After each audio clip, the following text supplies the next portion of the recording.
The god of time gave him one simple test: destroy a cicada. For a ruthless young assassin like him, that should have been the easiest thing in the world, until the god said, "I'll be watching you struggle." Then everything went dark. All at once, his taste, his weight, his dreams, his heat, his hearing, his smell, his sight, gone. The only thing he could still feel was his hands wrapped around the spear. A regular person would have collapsed begging for it to stop. Bro picked up the spear and started swinging, basically at random. He attacked and found nothing. Swing nothing. Swing nothing. For what felt like 100 years, he chased a sound he couldn't even hear anymore. And when his senses finally came back, the cicada was already dead in his hand. He'd killed it 3 lifetimes ago and didn't even notice. The god of time looked at him and said that he's the first that didn't go crazy, and for that he deserves the reward he's been searching for so long. But before that, we got to see this young boy who just got dropped into a brand new world, and this helpful adventurer is explaining everything to him, telling him about the city, the system, the so-called magic, while the boy stares back all confused, trying to understand any of it. The guy turns to him with a kind smile and says, since the boy has no class, he should just follow him. He'll even give him some meat since the kid looks hungry. Pause. The boy thanks him all cutely and follows the man into a dark Epstein-ass alley, and the guy offers him a totally normal, definitely not laced drink. Our good boy starts pouring it down his throat, or not, because he suddenly spits the whole thing into the guy's face and tells him his goblin paralytic poison always smells the fucking same. It stings the tongue but burns the eyes way worse. Epstein wannabe is panicking, trying to figure out how this kid knew, asking if he didn't just arrive, but our boy already kneed him in the balls, spotted the dagger hidden under his coat, picked it up and finished him off, then says it out loud. Rule number 1. Never trust anyone in this garbage world. Yeah, this nigga is brutal. Now he's a regressor, but in his past life he was just a trash C-rank mercenary scraping by for crumbs. While desperately chasing one last payday, he stumbled into a dungeon and found a strange artifact left by that same god of time. That artifact dragged his soul back to the day he first got summoned into this world. But it might have been worthless because he still has the same problem he had before. He has no class.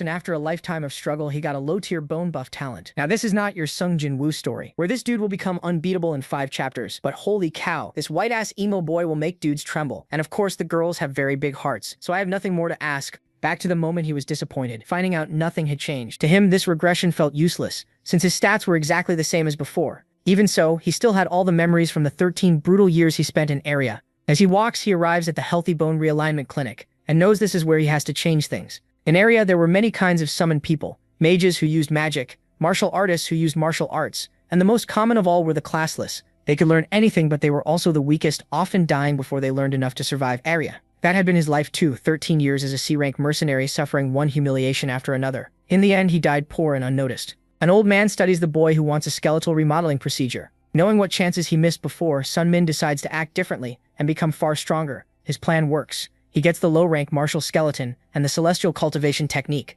Even without money or talent, Lee can feel his body changing as he leaves the clinic. He had just claimed one of the 3 chances that could fix his miserable future. The martial skeleton reshaped his body to make learning martial arts easier. He became the first incentivist to receive the procedure from the acupuncturist who made artificial skeletons. To qualify, someone had to be classless and have learned absolutely no skills. The Lee from his past life couldn't get it because he had already learned a skill. But now he could, and since the doctor would die soon, very few classless people would ever get that same chance. On top of that, he also got the true celestial cultivation technique, a method for building internal energy, the base of cultivation. Sun Min also knew a first-rate technique was hidden in a small Xenovis library. The owner had no clue how valuable it was, so Sun Min bought it for a cheap price. In one day, he took 2 of the 3 chances he had missed before. The 3rd chance would come from winning the Colosseum, set to open a year later. His expectations weren't that high since only classless fighters could enter. That meant he had a real shot to improve enough during that 1 year in Xenovis. First though, he needed money for a place to stay, so he decided to hunt monsters. Tired, the shopkeeper barely noticed the boy in front of him. Several men were looking over the armor and gear on display.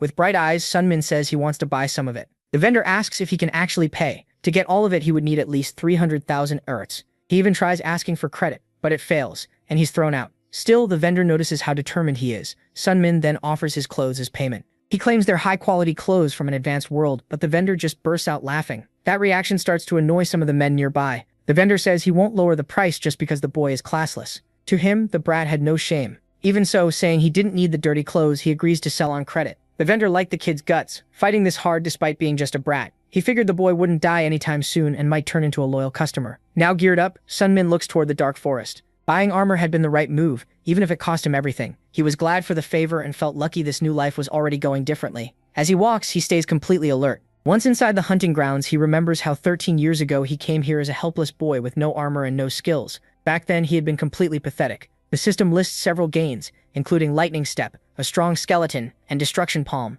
Soon the sun starts to go down. Then something suddenly moves fast nearby.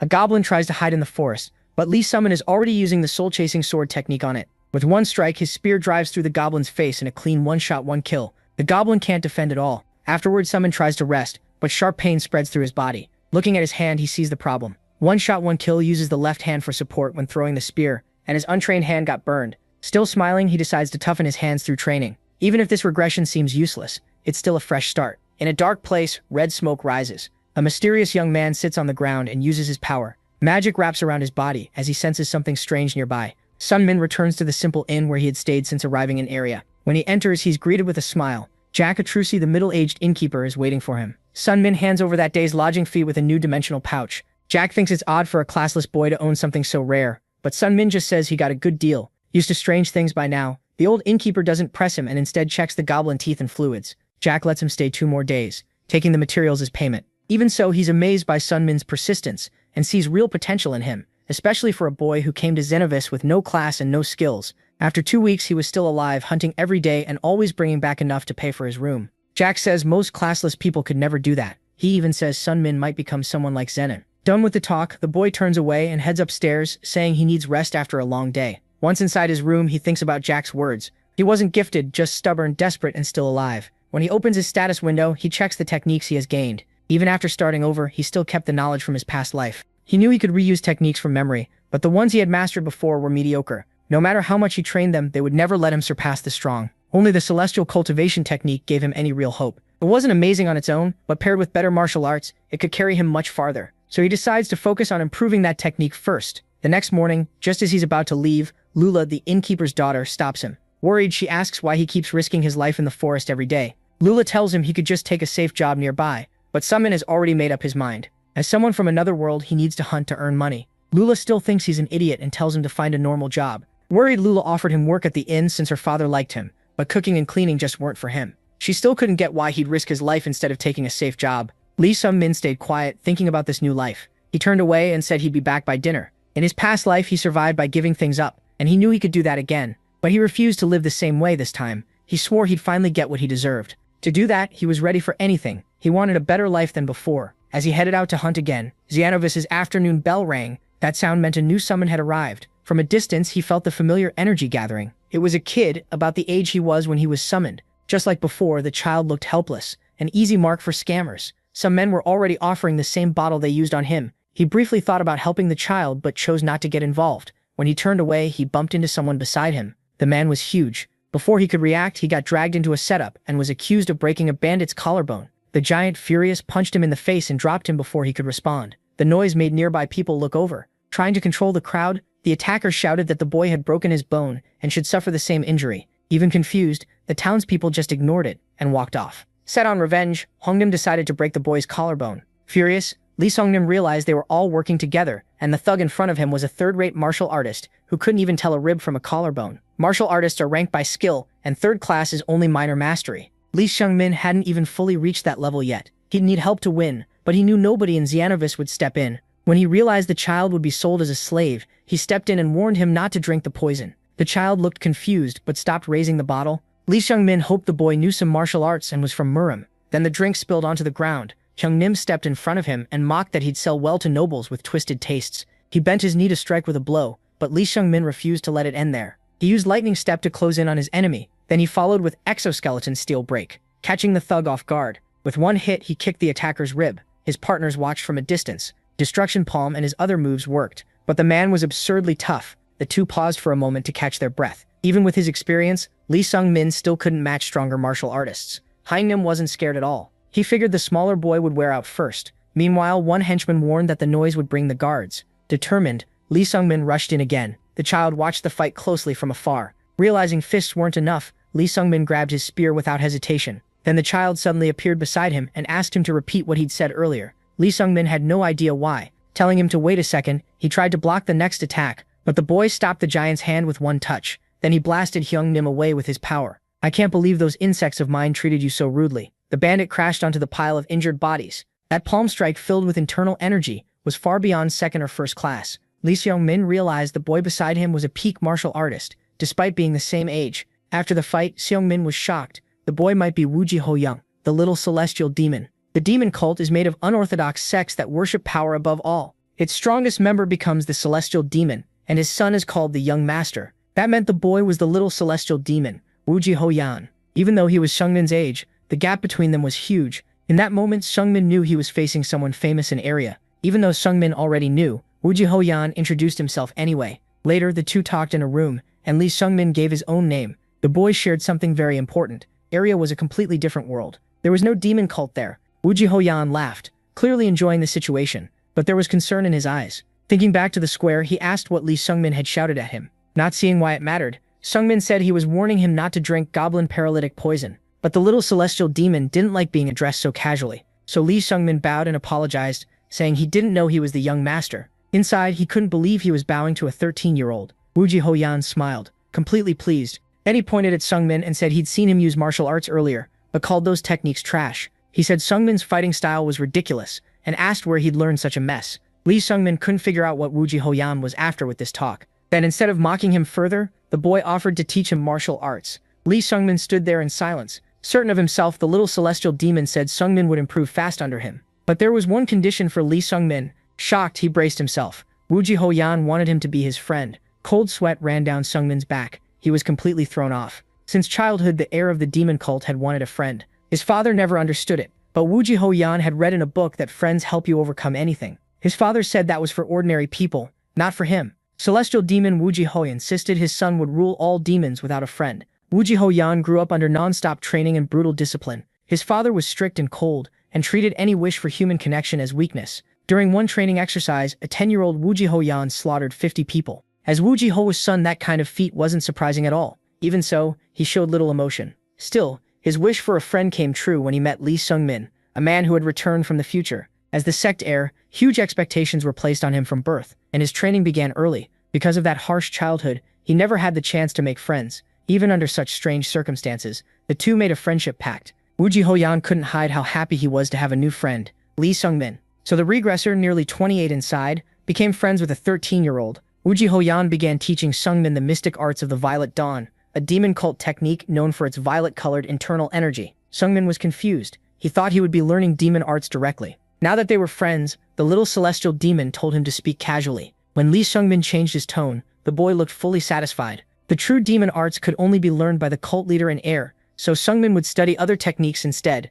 Walking through the forest, Lee Seungmin realized quite a bit of time had passed. Woo Ji-ho-yeon had trained him in the mystic arts of the Violet Dawn for a whole month. He could now beat several monsters at once, but he still wanted more strength. His level had risen to somewhere between 3rd and 2nd class, far better than in his past life. Even with that progress, Woo Ji-ho-yeon's sharp criticism kept pointing out his flaws and pushing him harder. In the forest, Lee Seungmin thought about gathering his spoils. Then a huge creature burst from the trees. A deadly monster lunged at him. If he hadn't dodged in time, he'd have died. Looking closer, he saw it was an orc. He checked to his right, then left, and realized he was alone. He would have to kill the orc by himself. He drove his spear into the creature's chest. Soon he tore a hole through its body, leaped in, and finished the fight. He thought killing it had been easy, but then remembered Woo Ji-ho-yeon's annoying comparisons. Still, he studied the orc's odd appearance, since monsters like that normally didn't live there. A voice praised him, saying he was strong for someone so young. A man then approached him carefully. It was Moon Hee-ryung, a famous warrior once called the orchid-destroying sword of the Central District. Lee Seungmin didn't know what the man wanted. Pointing at the dead beast, Moon Hee-ryung said he'd been hunting an orc that had been causing trouble nearby.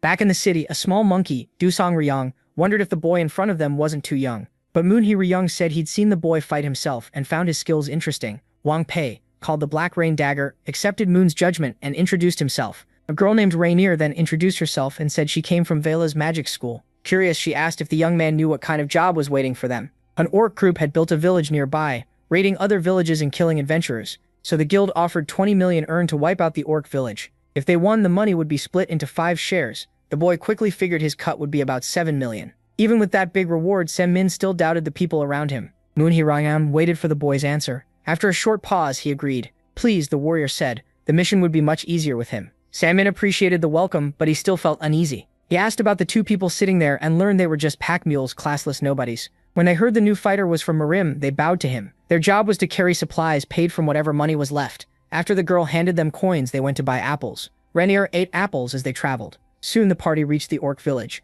They guessed there were around 50 orcs total, though only 30 would likely come out. Dusong-ryung was sure the orcs were slow and dumb. He planned to kill them fast and claim the reward, so the team would split in 2. The young warrior would stay with the veteran swordsman. The others would draw the orcs out, then split them up and pick them off. Rainier would spread their scent with wind magic. Since orcs were very territorial, Then they'd hide, wait for the right timing, and let the mage ready her spell. The small warrior in Woon would light the signal to pull the rest of the orcs outside. That was the final plan, and it sounded simple enough. Sabine thought it was decent for such a small team, though a trap would have been better. Woon Hiri Young noticed they were close to Orcland. From here on, everyone had to stay sharp and fight right. The first group moved in, while the so-called nobody hauled the gear on his back. As they entered enemy ground, the boy thought about how hard this job was, especially for classless men. Looking at the carrier's face, he was reminded of his old self. He stopped and asked the man his name. The carrier introduced himself as Brass. Someone doubted Brass could survive once the battle started. So the boy told him to choose now, run or stay. He knew the leader wouldn't care. The man wasn't even listening. Breathing hard, Brass said he couldn't run. He had no idea how the guild would punish him for abandoning the mission, so he'd have to fend for himself. When they spotted the village, Woon told the boy they'd arrived. After avoiding patrols, they noticed stakes set up among the trees. It seemed like the right time to light the signal. But the boy asked for a minute and searched through his dimensional pouch. The leader had no clue what he was doing. Then the boy poured out water and had them smear mud over themselves to hide some of their scent. As he coated himself, he said his master taught him that trick. He told Woon Hiri Young to cover his scent too. Woon listened and dropped into the mud. The boy even made more for Brass before the flare was finally lit. The orcs noticed the strange flame. Then the leader suggested using the pack mule as bait. Send him out, distract the orcs, then strike from behind. Hearing that, Brass panicked. He clearly didn't want to die, but Woon promised he'd be safe. Still, he warned that refusing orders might get him killed. Then he brushed it off like a joke while the others waited for the next move. The young warrior chose to go first, showing real nerve. Seeing what he meant to do, the commander agreed. The plan worked, drawing 13 orcs out of the village and killing them one by one without trouble. In the fight, the boy showed off his spear skills, landing clean strikes as more orcs came rushing out. While fighting, he caught himself wondering why he was doing this. Then he focused again and realized he had to help the classless man. Maybe it was just pity, maybe not, but he chose to protect him. They weren't really friends. He just saw himself in another man pushed to the edge. The orcs waited for his next move. Remembering his training, he attacked again with his spear. Even with his master's harsh words in his head, he held firm. He recalled Woon Hiri Young's lesson. The right way to use a spear was to strike from range. With that in mind, he used the soul-chasing spear, third form lightning split strike. That move cut down many of the orcs they had lured out. Beside him, Woon Hiri Young kept fighting hard. Elsewhere, a huge orc moved to kill Brass. With no idea how to defend himself, the man could only wait for death. Then the boy drove his spear into the orc and saved him. He smiled, glad he had protected the classless man. By then the ground was covered with dead orcs. The leader started cutting off their ears and counting how many they had killed. The ears would prove the hunt, assuming the other team handled their side too. One tossed his sack to Brass and ordered him to gather everything. After that, they moved to meet the others. Brass looked amazed. He thanked the boy for saving him. Then he headed off to collect the luggage. The boy quietly noticed how sincere that thanks felt. Meanwhile, the others waited for the three to return. Mud still covered them, but their relief was obvious. The first step had worked, and the leader said they finished early, thanks to the young warrior. But the real trouble was just starting. All at once, something flew at the group, a dagger that struck Renner in the chest. She had no idea what happened, and the mage suddenly turned her powers on her own team. The others instantly drew their weapons. The boy blocked the enemy's advance with his spear. Then a memory from his past life flashed through his mind. He saw himself carrying a heavy sack to collect a few coins. Nearby, a crowd had gathered. It was an execution, the first one he had ever seen. The condemned man was a bold mercenary from Morum. On a mission, he had killed all his companions to keep the reward, but he was caught. The young boy stared at the man's head mounted on wood. Back in the present, that same man stood before him. Surprised by the boy's quick reaction,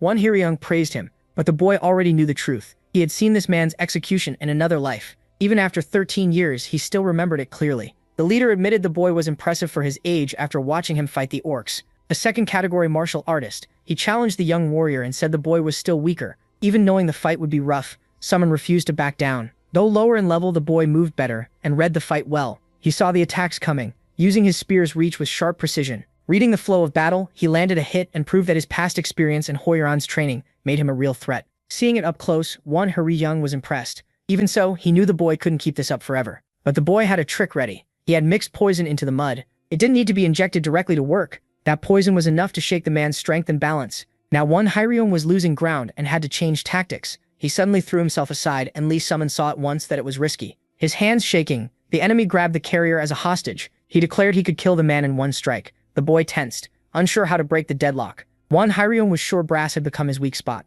The boy froze for a moment, but never stepped back. Still, using Brass like this was a bad move. He had only helped Brass because the man reminded him of his old life, and now his anger showed. At the same time, Woon felt the poison spreading. The boy fought down his emotions, fatigue and doubt, forcing himself to stay calm. He knew he couldn't win carelessly in this state and had to save his strength. If he missed, he'd hand the fight over. If he waited too long, Brass would die. Then Brass did the unexpected. He struck one's legs, trying to buckle his knees. The boy saw the courage of a classless man doing the impossible. Brass clung to Woon's body and threw his weight into him, but the enemy stabbed him with a knife. As Brass cried out, the man looked pleased. A moment later, the young warrior was there. The enemy panicked and tried to beg, but was killed at once. Elsewhere, the monkey had beaten the mage Wang Pei after a hard fight. The danger was over, but the price was heavy. Brass was dead, and Li Songmin stood above the bodies with his spear through the enemy. After Woon Hairyung and Wang Pei died, their bodies were taken to the mercenary guild so the reward of 35 million could be claimed. Wu Jihyun was glad the warrior came back safe. She asked why he was so late. Exhausted, the protagonist dropped onto his bed,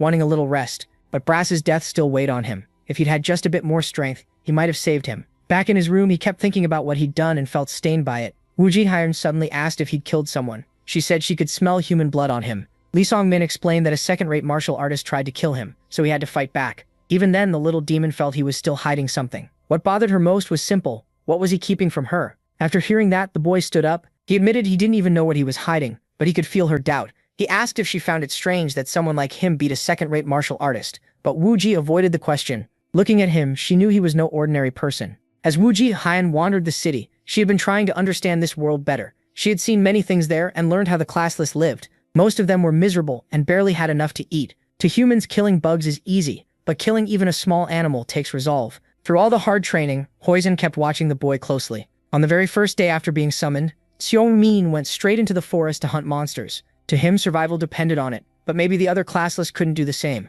Or maybe they knew they should, but couldn't risk their lives or kill another living thing. His friend couldn't understand how a 14-year-old classless boy had done all that in one day. After admitting he had adapted fast, she brought up her second doubt. Wu Jihyun said he had no talent. If she taught him 10 things, he'd only learn 3 or 4. Even so, after just 2 months, his spear skill was already beyond a normal beginner's. He didn't make rookie mistakes, and his control over internal techniques was far too polished for someone so new. That was why she found it so strange that a talentless person could learn martial arts this fast. Hoyun's instincts, built from years of experience, told her there was more behind his calm face. Songmin didn't know how to answer, so Hoyun finally said she hated lies. The room fell quiet. Lee Songmin said everyone had secrets they wanted to protect. Trying to force them out wasn't something a friend should do. The child didn't know how to answer that. She only said she had a secret too, like everyone else. She offered to trade secrets, but he wasn't interested. Even so, she tried tempting him with a top martial art. But with no talent and so little internal energy, he knew he couldn't use it. The child, now stumped, didn't know how else to convince him. At last, she offered him 20% of her internal energy.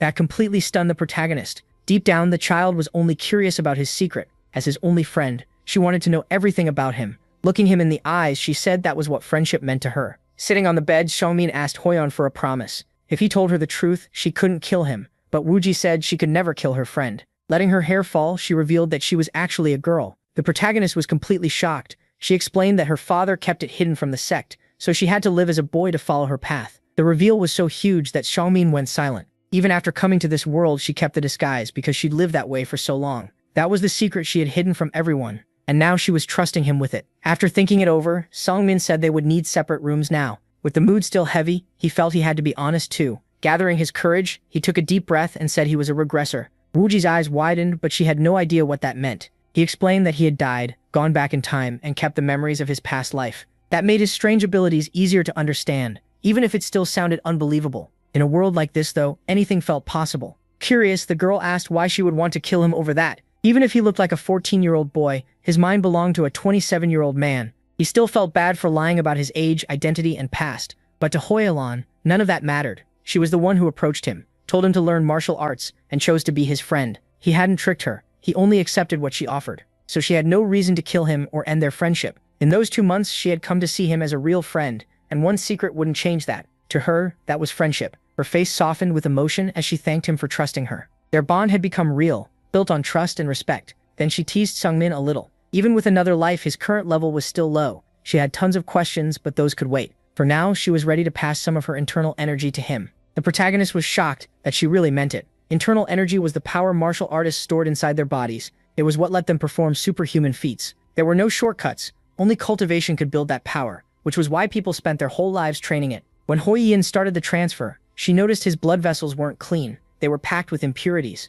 Even so, she began sure he could absorb at least some of the energy. He just had to use the Violet Dawn arts to keep about 20%. She pressed her palm to his back and started the transfer while he endured it. He could feel the energy moving through his body, even tired after the transfer. Hoyin smiled and asked what it felt like. The power, heat, and pressure rushing through his meridians made his whole body shake. That 20% was more internal energy than he had gathered in his past life. He managed to keep half of it, and it changed his body. The rest would settle through his meridians, and with more Violet Dawn arts training, that power would truly become his. Afterward, Hui Yin collapsed onto the bed to rest. Beside her, the boy thought about why she was doing so much for him. When he asked, Wuji, Hui Yin just smiled and said it was because he was her friend. Everything she did for So Min was her own choice, not duty. As she rested, she felt satisfied with that. Hui Yin also decided to teach him one more martial art, the supreme spear technique of the 9 heavens used by the Spear King. Even knowing So Min's limits, she wanted to give everything she could to help him learn it. And as always, she said she was doing it for her own satisfaction. After all, he was her first friend in 13 years, and she didn't want him to die pointlessly like he had in the past life. The protagonist was moved by her kindness. Then she held his face and told him never to bow his head to his friends. Touching his bruised face, she couldn't believe he had actually been punched. Then she pulled him closer. Smiling, she said she wanted to hear something more interesting. As they shared more about the past, their bond only grew stronger. She wanted to know what she had been like in his past life, but the boy said he only knew rumors, that she ruled with overwhelming power at the peak of Uria. After being summoned, she left the city in less than a month, then vanished for 3 long years. Thinking about it, she guessed she must have traveled a lot during that time. She had always wanted freedom, and in the cult, any freedom she had was still controlled by the leader. That was why she was so happy to be summoned to this world, and to have made a friend. At last, she revealed that she planned to leave in a month. Dreaming of freedom, she wanted to see the world for herself. After teaching him the supreme technique, she would go on a journey like before. Now she wanted to hear his plans. She asked how her friend wanted to live this life. Hearing that, even he didn't know how to answer. When he thought about his old life and all the pain in it, he only knew one thing: he didn't want to repeat it. He just wanted a better life this time. To the girl, that answer was too vague. She was determined to find out what Lee Summon's real goal was. Resting his head on the bed, he admitted he still wasn't sure. She said she'd be waiting to hear it when he finally figured it out. She also wanted to hear every little detail about his past life. Embarrassed, the protagonist said he didn't have much to tell. But thinking on it, Summon realized he'd never had anyone he could truly call a friend in any life. Huizhen was his first. The night passed as they talked, and then a month flew by. Before leaving, the girl wanted to test how much Summon had learned. It was their last training session before goodbye, and he had to show her everything. Now he had to prove himself with everything he had learned. Huizhen just smiled, sure he still couldn't beat her easily. Summon raised his spear, eyes full of resolve. Then she offered him something strange, 20 free strikes first. That only made him more wary. He paused, thinking of his first move, then remembered the new version of the supreme spear of the 9 heavens made for him. Huizhen had even named it after him. To him, that meant more than a technique. It meant she saw him as someone special. It combined the supreme spear of the 9 heavens with the deadly soul-chasing spear. With moves and stances shaped for Summon, the match began. He gripped his spear and launched the technique he had learned, then followed with the soul-chasing strike. Huizhen calmly waited for him. With a small movement, she avoided the attack. He kept pressing forward, stronger, sharper, and more controlled. His second stance was lightning-splitting pursuit. Compared to before, the boy who once barely handled a spear had changed completely. He had learned force, how to redirect and throw off an enemy's strike, and control, how to pressure and block. He also learned subtle thrusts meant to break through defenses. Those were basic spear skills, but he had picked them up on his own. Still, he would need daily practice to truly master them. In this fight with Huizhen, he showed all of that growth. Even so, he still couldn't use his full strength. Frustrated, he mixed explosive energy into each strike, just like she taught him. Huizhen was pleased to see he had listened, but as he tired out, he felt the huge gap between them. Even after reaching the second category with Huizhen's help, she stopped him using only her right hand. He was facing a true master. She stayed relaxed the whole time, while he couldn't break through at all. Still, he attacked again. She blocked every strike without trouble. One by one, all 19 attacks were stopped by that same right hand. When none landed, he knew he had lost. But for the last strike, he caught her off guard and brought the spear tip close to her face. He smiled, thinking he had done it, but she vanished at once. Before he could react, she was behind him, proving the match was over. Even so, Huizhen praised him and admitted his talent. With the internal energy he now had, Summon was made for martial arts. Without noticing it, he had even sensed her presence first, something only the gifted could do. She believed so much in him that she said one day his spear would become extraordinary. She was speaking as if she could already see 10 years ahead. For her, the fight had been easy, but she was still happy because he showed more than she expected. Then she said they would meet again in 10 years. A month earlier, she had asked about his goal in life, and he still had no answer. So she told him to make her his goal instead. Without a goal, a person just drifts through life. Her challenge was simple: come back in 10 years strong enough to beat her. Summon hesitated, saying he could never reach her level. He said he had no talent, unlike Huizhen, a genius who had taken many elixirs. They had started from completely different places. That old inferiority from his past life was dragging him down again. Huizhen openly showed her frustration. She hated that weakness in him, and her words lit anger in his eyes. He snapped that he had arrived in an area with nothing. No talent, no support. He had fought a boar in the mud and lived like trash until he died.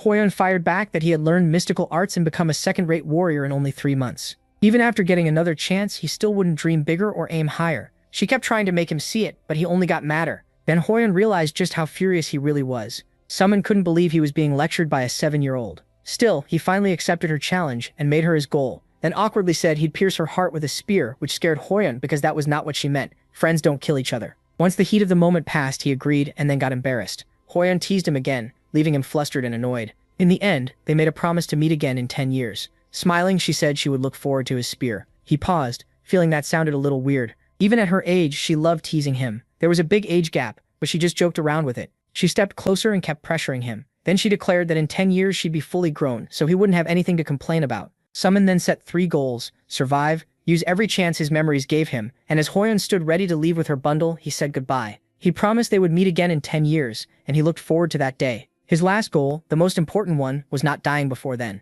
He promised Hoyeon he would stay alive, because now he had something and someone to live for. Then the two friends went their separate ways. In Xenovis, Lee Sun-min gained 3 big things: the martial skeleton, the true celestial cultivation technique, and the tournament of the classless. Only people without a class could enter that tournament. 10 months after Hoyeon left, Xenovis held it again. By then, Lee Sun-min had reached first-grade martial skill, so winning was easy. His prize was a secret elixir that boosted internal energy. He drank it right away, though compared to what Hoyeon had given him, it felt far less impressive. With that, Lee Sun-min felt he had gotten everything he could from Xenovis. Now it was time to leave, and on the way out he met Hans, the street vendor. Hans congratulated him and asked what he wanted to buy, but it quickly turned into a farewell, since Sun-min was leaving. Hans understood and smiled, proud but a little sad. He had known Sun-min since the start and believed the classless boy would do well outside the city and survive for a long time. Before Sun-min left, Hans gave him something. It was a used dimensional bag with 50% more space than his old one. Sun-min was confused why Hans would hand over something so valuable.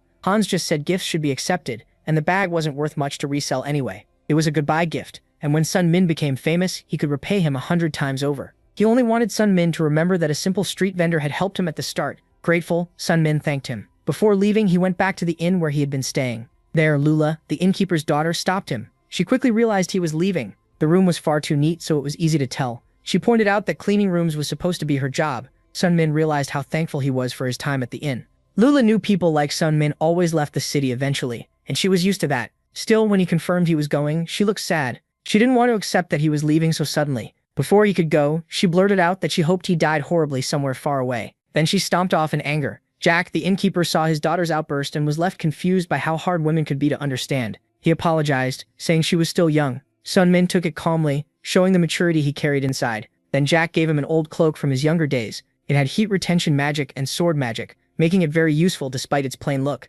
Sun-min thanked him, and Jack told him to get it resized, since it was too big. He added that Sun-min was the best classless guest the inn had ever had. With tears in his eyes, Jack told him to stay safe. Sun-min put on the cloak and left the inn, but he stopped when he heard someone running toward him. Right as he was leaving, Lula shouted his name and ran up to him. When he turned, she was standing there behind him. She had run so hard she was out of breath. After taking a moment to recover, she lowered her head and took back what she had said earlier. Sweat ran down her face as she told him she wanted him to live a long life instead. Sun-min was surprised she had come all that way just to say that. From her heart, Lula wished for him to live long, and if he ever got tired, to come back to this city. He thanked her and smiled, touched by her kindness. Then she admitted that somewhere along the way, she had started seeing him differently. She didn't understand the feeling, but thought she had started to like him. After her confession, they stood in silence until Sun-min said he had already known. Lula was scared he might die, so he told her not to worry. Then they said goodbye. But once it was real, Lula burst into tears. In his past life, Sun-min needed 3 years to finish at Xenovis. This time, it took only 1.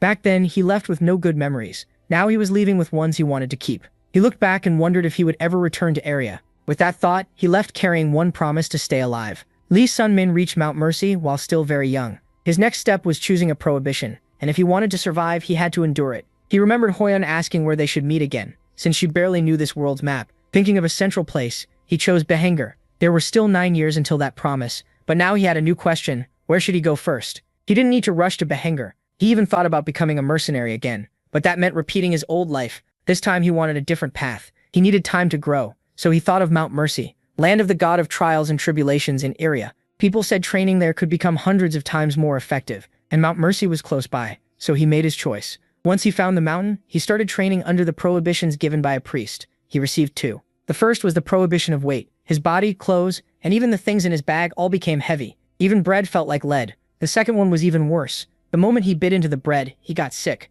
Food now tasted so awful that he threw up at once. That was his second prohibition. It twisted his sense of taste. He didn't lose taste completely. Instead, everything he ate tasted disgusting. Not just the flavor, the texture too. It felt as horrible as biting into a wriggling bug. He was shaken when he realized he might not be able to eat or drink. For a moment, he thought about quitting. Maybe he didn't need this trial. If he went straight to Bahadur and worked as a mercenary, he'd likely reach rank B fast. That alone would beat his old life. Still, he kept thinking about Wu Jihoyan. Remembering her, he forced himself to eat the bread. It filled his mouth with the worst tastes imaginable, but he kept going. Even while cursing mercy for such a cruel prohibition, he chose to endure it. Nearby, the goddess whispered that he was an insolent human. Then he suddenly felt energy moving through his body. He turned around, saw no one, and wondered if he imagined it. A week passed. The weather kept getting harsher, but he still tried to hunt and spotted a deer. He grabbed his ring, hid, and waited for the right moment before lunging at it. But when he got close, the deer looked so harmless that he couldn't kill it. He froze, and the deer escaped. Lee Sun-min's time on the mountain kept getting harder, and he didn't know how much longer he could last.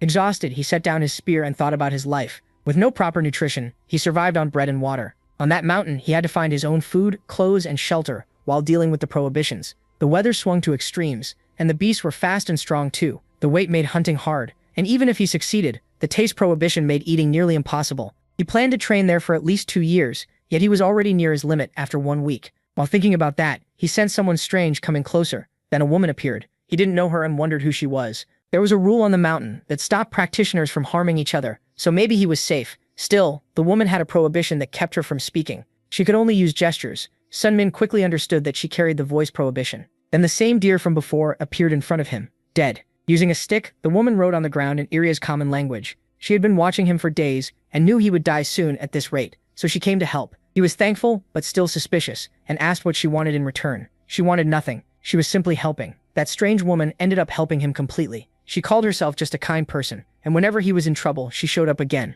One day he asked her name and was stunned by the answer. She was Baksogo, a legendary figure from his past life, known as Baksogo the Lightning. She was famous for moving as fast as a flash, but meeting a future legend wasn't what shocked him most. He knew that 8 years later she would be killed by Wuji Hoyan, the little celestial demon. On Mount Mercy, practitioners received brutal new prohibitions every 6 months, and they couldn't harm each other. Sun-min tried to figure out how Baksogo could have died, wondering if it happened in some dungeon. Beside him, the woman watched him carefully. He jumped a little when she suddenly moved again. She wrote on a stone with her fingers, checking on him and worrying that he was starving again. Even with her great martial skill, her prohibition stopped her from using sound transmission too. As he looked closer, he noticed something else was wrong with her. After 1.5 years on the mountain, her newest prohibition made her unable to feel her left arm. Just like him, she also lived with harsh limits. Baksogo pitied him, especially because he could no longer enjoy food. Curious, he asked what kinds of prohibitions the others had, so she decided to introduce him to the other people who had trained there for over half a year. Before he could think, Baksogo vanished like lightning. Startled, he wondered how anyone could ever match her speed. Even without the weight prohibition, he couldn't move that fast. With his heavy body, he realized he should work more on movement skills. Interested, he tried asking Baksogo to teach him, then awkwardly said he was joking. Instead, she grabbed him with one arm and lifted him. Since he was too slow, she decided to carry him on her back. Panicked, he asked her to wait a second so he could understand what was happening, but she ignored him and ran. When they reached the others, a terrible smell hit them. Scarlet, a future Grand Mage, had prohibitions that stopped her from bathing or changing clothes. Dapijon, the future Phantom Sword, had lost sight in both eyes. Baksogo had restrictions on her left eye, left arm, and her voice. Lee Sun-min quickly realized he was surrounded by people he knew by name. In the future, they would all become famous powers in area, but right now, they were still unknown. Scarlet asked what his prohibitions were. When she heard he started with 2, she doubted him and wondered how long he would last. Dapijun said that for someone seeking power on Mount Mercy, 2 prohibitions made sense. The old man believed the boy was willing to break past his limits, no matter the cost. Sun-min agreed with every word, even if his answer gave the others chills. Dapijun explained that all kinds of people came to the mountain, but only 4 had stayed through the last 6 months. He said he'd be watching to see what the boy did next. He also pointed out that Baksogo had started with 2 prohibitions as well. Once introductions were done, they headed back, but she had said 4 people had trained there for more than 1.5 years. That meant there was a 5th person, someone named Flam, a name that made everyone wary. Dapijun warned that Flam was dangerous and shouldn't be introduced to the boy. Sun-min didn't understand why everyone feared the last practitioner, but he let it go. Time passed, and after 4 brutal months, he had grown much stronger. The prohibitions got worse, adding more weight and making food even harder to bear. Even so, his progress was impressive. After those 4 months, his Violet Dawn mystic art reached 3 stars. His attacks also became far more accurate and powerful. Mount Mercy was brutal, but the results were worth it. By day, he trained with the supreme ring of the nine heavens summon style. At night, he practiced the Violet Dawn mystic art. He accepted the pain as part of his path, even when it felt like his bones might snap. This was the fate he had chosen. His body changed as he grew stronger, and his clothes started to feel too small. Then he saw a new face, someone his age watching him with interest. The young man seemed impressed by the spear technique he had just seen. Standing nearby, the newcomer said he had never seen someone his own age on the mountain. He introduced himself as Flam, the very name everyone had spoken with fear. Curious, he asked for the name of the boy with such impressive skill. Elsewhere, Scarlet sat practicing magic while thinking about true geniuses. Dappy-jun had explained that Flam's talent was so overwhelming that he laughed while standing above everyone else. That was why Sun Min had been warned not to meet him, or he'd fall into endless despair. Remembering the old man's warning, he nervously introduced himself as Lee Sun Min. Though Liam smiled, realizing the boy had already heard about him. Then he turned away and said he needed to train with his spear, not chat. Sun Min could hardly believe Flam was a real genius. As Flam walked off, Sun Min decided not to waste time on someone like that. But the boy wouldn't leave him alone and kept following him with question after question. When Lee Sun Min said he'd go train, he noticed his spear was gone. He turned and saw Flam holding it, clearly trying to provoke him. The grin on Flam's face was creepy. For a martial artist, having someone snatch your weapon is the worst insult. But before anger hit, someone was just confused. Flam casually said he'd give it back after borrowing it for a bit. Then he started copying Summon's moves. Using the supreme balance of the nine heavens Summon style, he tried a new attack. He somehow remembered perfectly the move Summon had used to cut down a tree. With smooth thunder-like strikes, Flam copied the spear technique Summon had built over months. After seeing the damage, he admitted it was a great spear art. Lee Summon was shaken. Flam had copied a technique after seeing it only once. Flam just smiled, then laughed, pleased that he was better than Lee Summon. Summon burned with shame. Flam couldn't understand why people came to this mountain to train so hard when he could beat them all so easily. Still, he said none of them were like him. Confused, Summon listened closely. Flam called Boksogo, Scarlet, and Dopey-jun weird, and said he could copy any practitioner's techniques. Even Flam didn't know why he was like that. To Summon, Flam shined like a sun above everyone else, so how could an ordinary person like him ever catch up to monsters like that? It felt different from being with Hoyin, who never showed off her talent, acting superior while pretending to be normal. Flam asked what Summon's prohibition was. Then he said he had 4 of them and even mocked one about humility, making Summon step back. Flam tried to hand the spear back, but Summon refused it.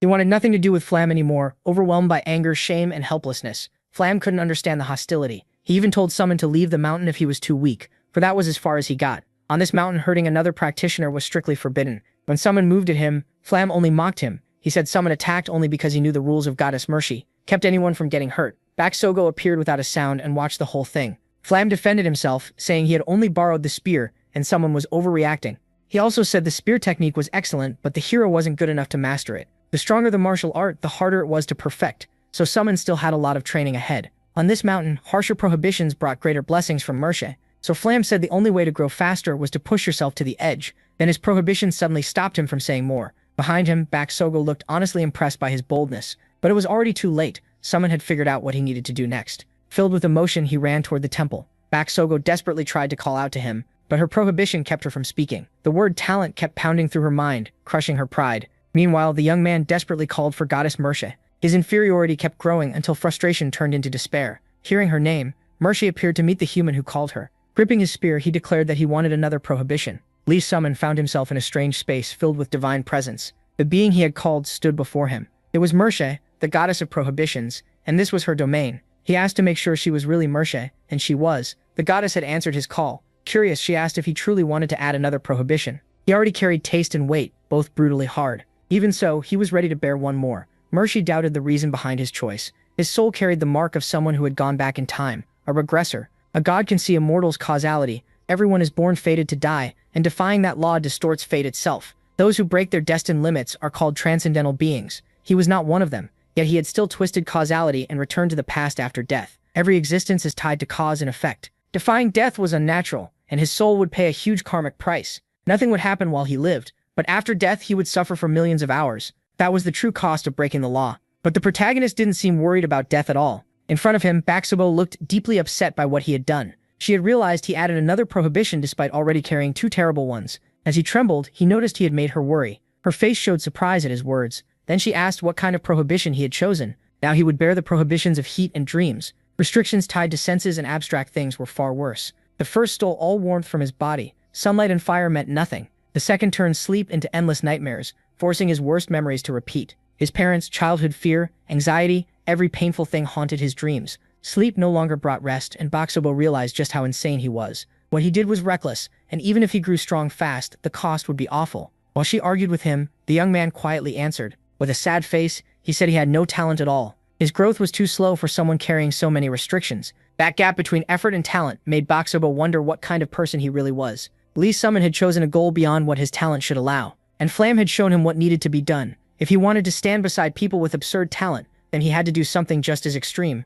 At that moment, the woman understood his reason. The two fell silent. Neither said a word. Then she smiled, seeing how huge his goal really was. Baksobo also wanted to become the strongest in the world, so she understood him. The boy listened, confused. He remembered asking her before to teach him movement techniques. Even if she had called it a joke back then, now she meant to teach him. She handed him a secret manual called Shadowless Soul Flight. It was both a movement art and a mystic art, holding everything she knew about mobility techniques. As he flipped through it, he saw how amazing it was. She didn't fully know why she was giving away something so precious, but she knew he would never quit. From now on, he was to call her senior sister. With a soft smile, she admitted she felt for him and cared about him. Besides, she liked to think of herself as someone who helped others. The protagonist trained again, keeping Wooji Hoyan's memory close. He switched between the Supreme Spear of the Nine Heavens and Soul Pursuit. By the 5th stance, he was already using Deadly Lightning. In his mind, he pictured the damage his own body would take while facing Hoyan. Even after more than 10 years of training, he still couldn't beat the little celestial demon. In the end, Hoyan said teaching him martial arts had been a mistake,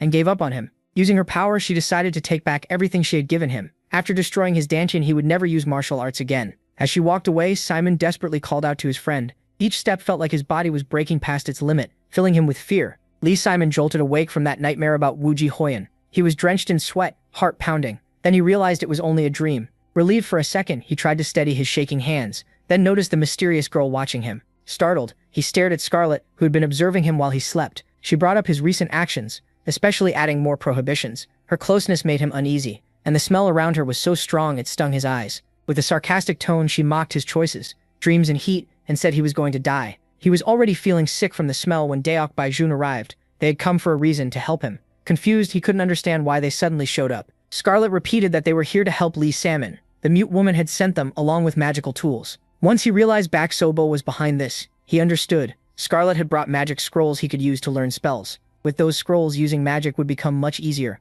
Daok Baijun offered a more direct kind of help, training his body to handle the pain of the prohibitions. Determined, the young man was ready to do all he could. At that moment, the two prepared him for battle. Scarlet taught him 4 kinds of magic, starting with mental cleansing. It was meant to purify his mind after the nightmares had polluted it. The second spell was a simple one that could strengthen him faster. That made it very useful for enduring the weight prohibition. As he sparred with Daok Baijun, he used the third spell to recover fatigue. It was a magic that restored stamina, but using too much of it would drain his life force and could fail. Still, if he wanted to survive that hellish training, he had no other choice. Even after all that prep, his fight against the old blind man was still poor. He couldn't even last 100 seconds, but Sunmin said he'd do better next time. Then the heat prohibition suddenly shook through his whole body. Daok did what he could to help, pressing spots on his body to make him handle the cold better. Not long after, the boy started feeling a little better. The sword phantom pressed his blood vessels to speed up his metabolism, so he could endure the prohibition. After helping him, the old man quietly walked off. He said it was hard to find a sparring partner on that mountain. Lee Sunmin felt grateful and knew he would have died long ago without all this help.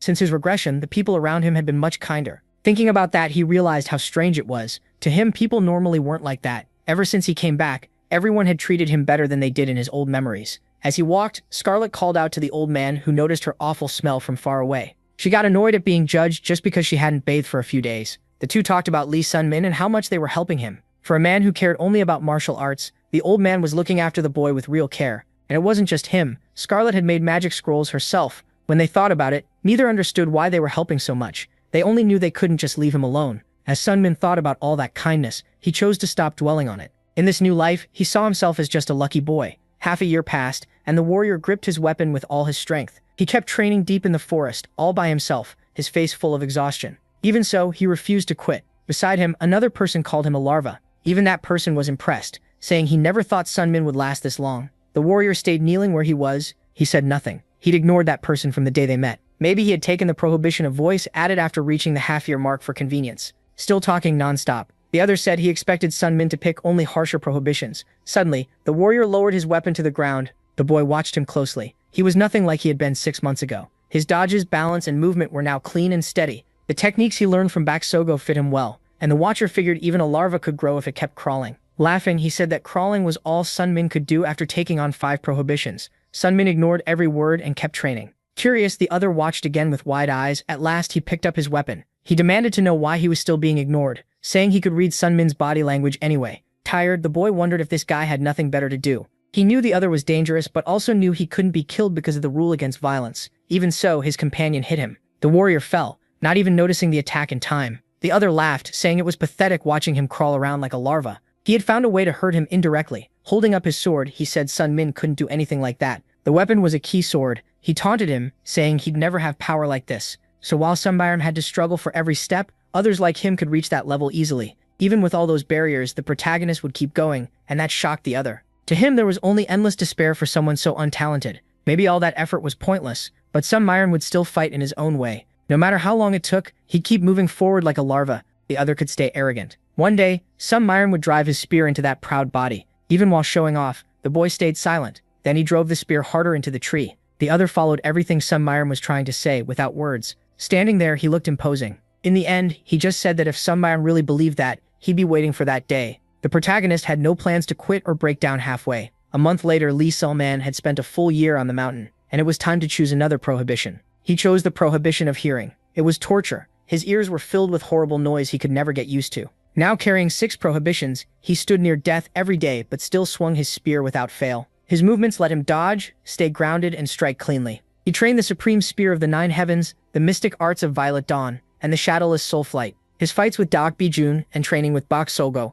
also helped him improve. Only Scarlet wasn't much help. As Lee Selman grew stronger, his body felt heavier, food tasted worse, and his dreams became harsher. The chills got worse too, and endless noise filled his ears. Still, it sometimes helped by blocking Flam's annoying chatter when he came around and bothered him. So, little by little, like a larva, the protagonist kept getting stronger. When he met Mercy, he asked why she had called him since the next prohibition was still weeks away. She faced him and congratulated him for passing his test. Confused, he had no idea what she meant. Then Flam suddenly appeared before him. The protagonist was badly startled. Mercy explained that Flam himself was the test. Then everything started making sense. Bak Sogo, Scarlet, and Dok Bijun had all become known as strong and respected people in Iria. But he had never heard of Flam, and with that much power he couldn't be some nobody. What was strange was that Flam didn't actually exist. Flam explained that he used his great power to push practitioners into despair. Even the most gifted would see him and fall into complete misery. They'd panic, lose their minds, and run away from Flam. But the protagonist was different. Even without talent, he threw himself into an even harder trial and made Flam his target.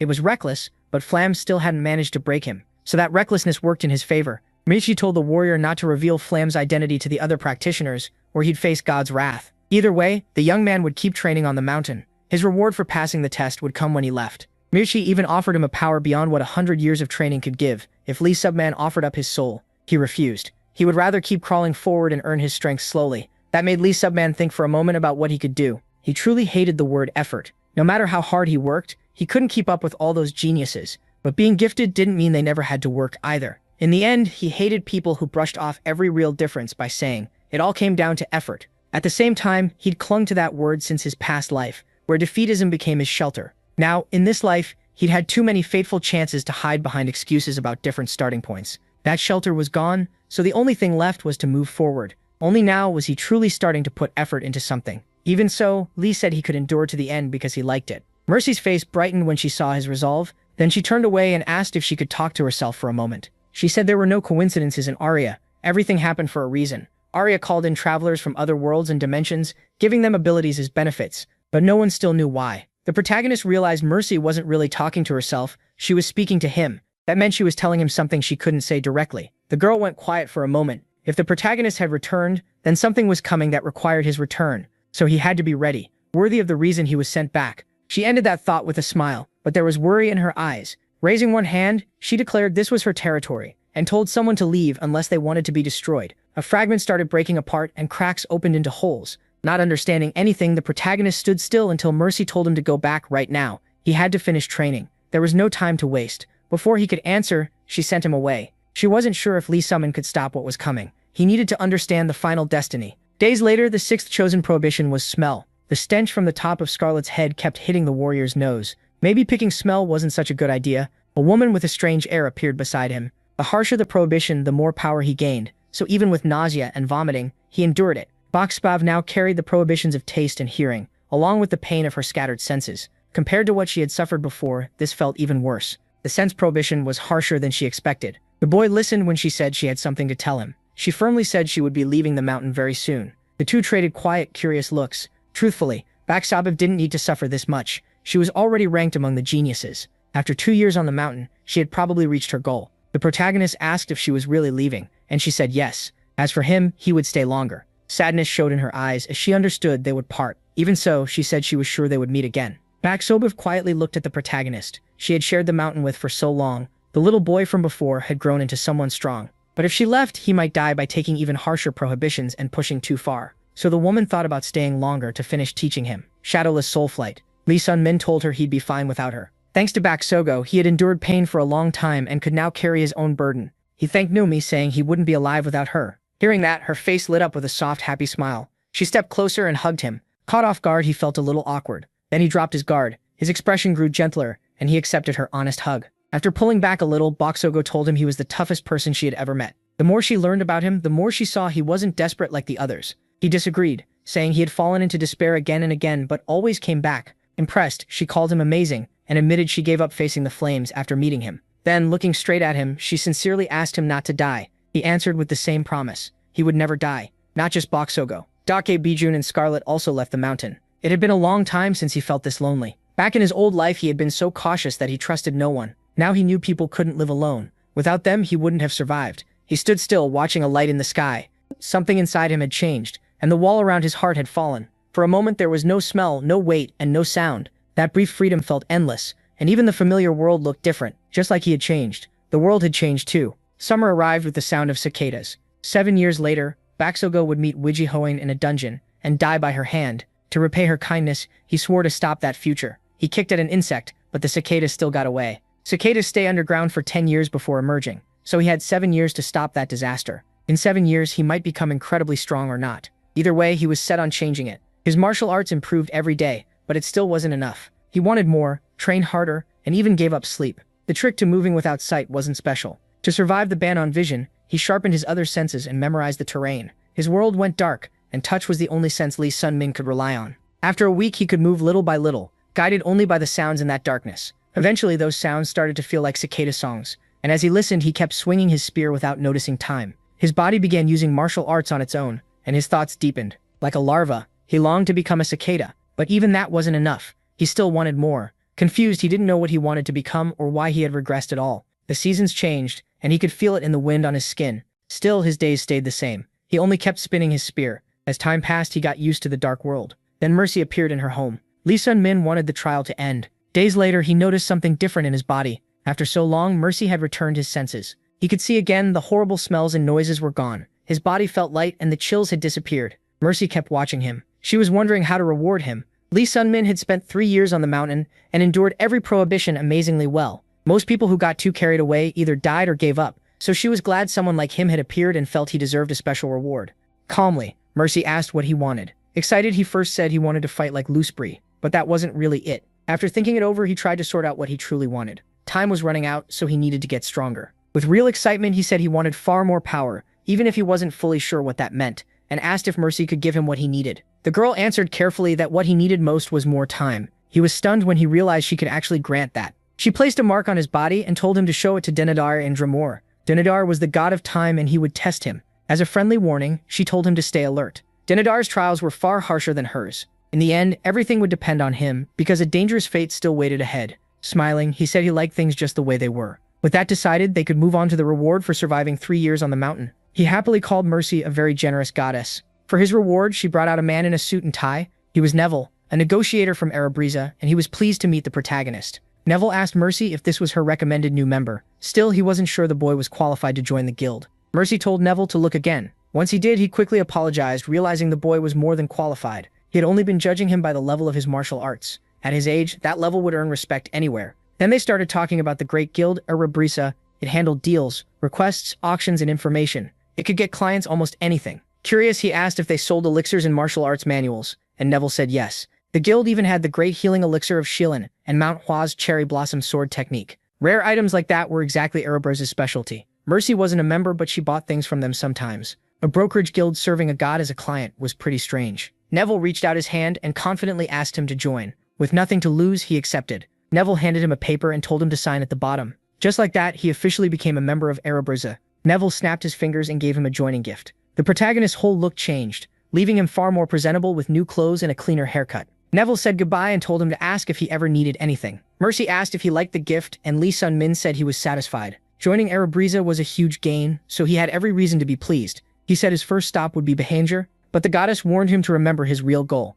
She told him not to forget what she had said while pretending to talk to herself. As he walked, he remembered her words, that there was a reason for his regression. He was so deep in thought that he didn't notice the fierce beasts coming near. Even with monsters in front of him, he showed no despair. His mind was fixed on what wasn't a coincidence. As he fought, he kept wondering who had set all these events in motion. Then he charged with his weapon and pushed those thoughts aside for the moment. After 3 years training on the mountain, he had reached the peak of martial arts. At just 18, that was unbelievable.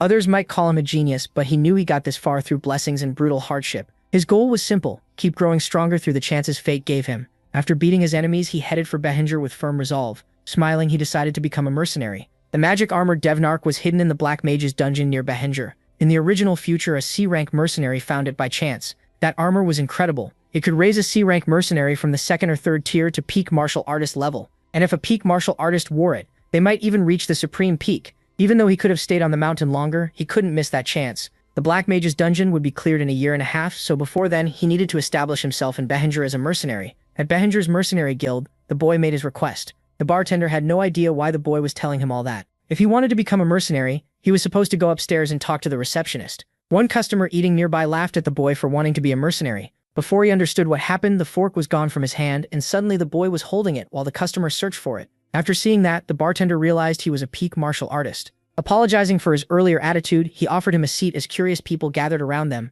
Then the two sat down. The bartender introduced himself as Mage Baron, head of the Behanger branch of the Mercenary Guild. The protagonist wasn't impressed when Baron said he worked the first floor as a bartender for fun. In his past life, Behanger had been the first place he worked as a mercenary. Looking over the papers, Baron said a peak martial artist would normally receive the rank as mercenary title. But he also knew this was a young, inexperienced boy who had only trained in the mountains. They still needed a fighter, so the boy would have to prove himself. Baron chose a fitting mission for the test and said another rank as mercenary would go with him. If he completed the job, he would earn the title. The mission started the very next day. It didn't take long for the mercenary to find his new partner annoying, because he barely spoke. At first, the man thought this was the funny kid who stole that fool's fork at the guild, but he soon saw he was wrong. The boy gave no reaction to any of it. Even so, his companion admitted the kid would probably become popular. That man was Lude, an S-rank mercenary. They had never met before, but the protagonist knew his name from his past life. Lude was assigned as his partner for this mission, and was probably there to watch how he performed. Curious, Lude asked if he had ever fought an ogre before. The young man answered honestly,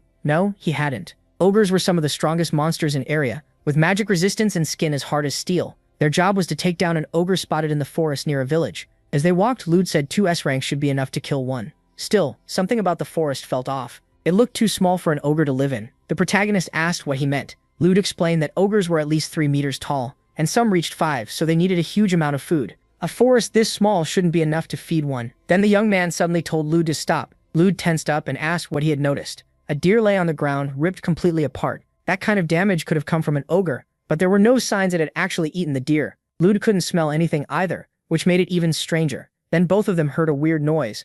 Something was rushing straight at them. The 2 warriors immediately readied themselves. They exchanged a quick look and prepared to fight. Then they charged with their weapons drawn. A giant creature burst forward, smashing everything around it. Both of them froze for a moment, unsure what they were even facing. Lude panicked. It was nothing like the report. He knew they couldn't handle this, and that the best option was to run. The monster had huge claws and an insanely powerful body. It was a modified chimera ogre. A chimera was a magical creature made to become the ultimate life form. By mixing different species, it could overcome the limits normal creatures had. Even one made from a weak goblin would still be at least rank B. Its danger was hard to measure, but with an ogre as the base, everything changed. Not even S-rank mercenaries could deal with something like that. Even the protagonist felt a chill. The giant monster kept tearing through the trees. Debris flew everywhere, but he decided he couldn't run. The ogre suddenly charged at him. Its fist was already right in front of his face. Lude kept retreating, shouting a warning as he ran. The protagonist sharpened his focus, then leaped aside and dodged the blow with shadowless soul flight and untraceable steps. Seeing that bold move,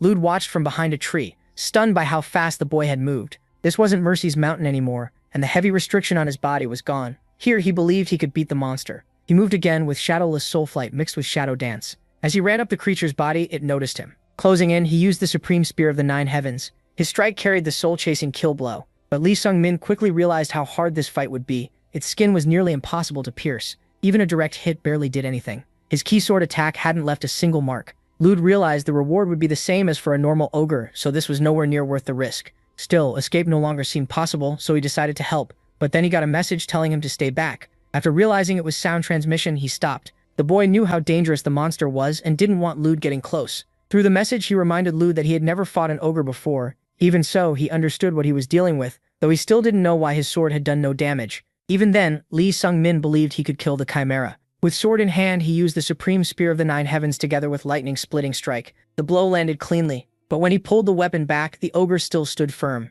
Lude grew even more desperate when he saw it wasn't hurt. He knew anything he did would be useless. But Lee Sung-min refused to back down and kept his weapon ready. The monster's eyes showed growing impatience. Once more, he closed in. With a jump, he rose above the creature. He aimed for its eyes, the one place that seemed softer than its hide. His sword struck one eye with perfect accuracy. After distracting it with a red thread, he attacked its weak point. Young as he was, he fought with real skill. The creature clawed at the object, causing it pain. Seeing part of the spear had gone in, he pressed the attack. Then something strange happened. The fight should have turned in his favor, but it didn't. The injured eye suddenly healed. It rebuilt itself completely. That's when he realized the monster could regenerate. This chimera had a troll's healing power mixed into its body. His chances of winning dropped even more. Lee Sung-min stayed calm and searched for another way, but the chimera was already getting ready to attack again. Lee shouted at him in panic, but the boy didn't move. Thinking of Baksogo, he remembered there were still things he had to do. He couldn't die here. The 3 basics of spear fighting were things he had trained every day until they became part of him. As the creature came closer, he remembered Waijihoin and all that brutal training.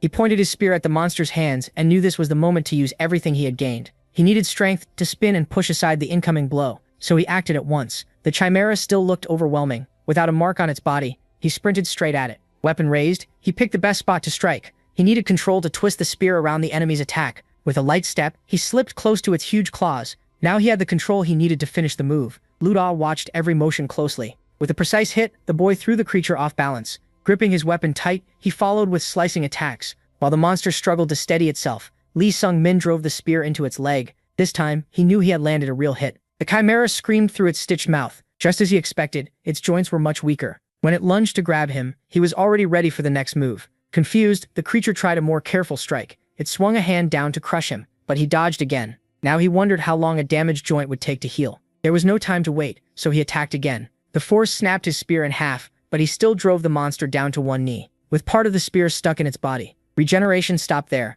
Realizing his plan had worked, Lee Sung-min smiled. Using the piece still in his hand, he struck its arm. That left the chimera unable to properly use its legs or right arm. Now it had to brace itself on one hand as pain shot through its body. He knew he only needed one more good hit. So he used the Lee Sung-min style of the supreme spear of the nine heavens, with lightning-splitting strike. The attack landed with deadly precision. The chimera was too badly wounded to stand. Still, it had one arm left and swiped at him with its giant claws, but it was too slow to touch him. Without the mountain's burden, he could feel just how fast he had become. Then he heard the cicadas, the same sound as on Mount Mercy. As he neared the monster, he thought about how he didn't want to stay a cicada forever. And on the mountain, he had only been a larva. He knew he hadn't trained all that time to stay weak, even if he still didn't know what he wanted to become. Then he struck the chimera's eyes and brought it crashing down. Weapon in hand, he knew he didn't want to live with regrets like in his past life. He would keep moving toward whatever destiny waited for him. Lude was completely stunned by what he was seeing. With a roar, the boy drove his weapon deep into the monster. Watching in shock, Lude could only wonder what kind of person this young man really was. The boy looked exhausted. He glanced at his torn, calloused hands. Even he couldn't answer what he was. But one thing was clear to him. He was not a larva. Lude didn't understand what that meant, but it made the boy seem even more interesting. Nearby, a cicada lay on the ground. The young warrior smiled softly when he noticed its song had ended. Back at the guild, the bartender was totally confused. While looking over the giant chimera, Lude explained everything that had happened. Killing a chimera ogre was an SS rank feat, but there was no rule for giving that rank right away. Even so, the warrior was satisfied with SS rank. The reward for subduing the chimera ogre was 27 million Urson and an S rank badge. The monster's body was turned over to the mercenary guild for research, earning another 20 million Urs. Lude handed it all to him, saying the reward belonged to the one who beat it, for a total of 47 million Urs. Lude. As he walked through the streets, he felt like he had truly won. To him, it was an unbelievable amount of money. In his past life, he had risked his life on missions and never earned more than 1 million Urs, so he had no idea what to do with all that money in his hands, until a thought suddenly came to him. Looking at his broken weapon, he got a great idea. Back at the tavern, the talk went on. The bartender wanted to hear the story from him personally. He tapped his head with the staff. Then he saw everything that happened in the forest while they were gone. He looked both shocked and impressed. Lude said the young man deserved SS rank. Since he couldn't decide that himself, he planned to recommend it. The boy who reached that level without a class would definitely catch Xion's attention. Meanwhile, the protagonist stood in a dim place. He called out for Neville. The man appeared at once. Saying it was a summon, he asked why he had been called. The hero had never cared much about weapons. He usually just used anything sharp enough to stab or hit with. But during the ogre fight, he felt how much easier it would have been with a better weapon. He didn't want to face that kind of regret again, so he needed a proper weapon. Neville asked what kind he wanted and how much he could pay. Lee Sun-min offered 47 million Urs and said he wanted one made, even if it took time, but that still wasn't enough. Ibris's blacksmiths were top tier, so their prices were huge. Neville even suggested using his soul as collateral, though the interest would be brutal. Lee Sun-min refused right away and asked for another option. After thinking it over, Neville said he knew someone who might help him get a weapon. When the warrior agreed, Neville pointed upward. Dark light shot from his finger. Something appeared in front of Lee Sun-min.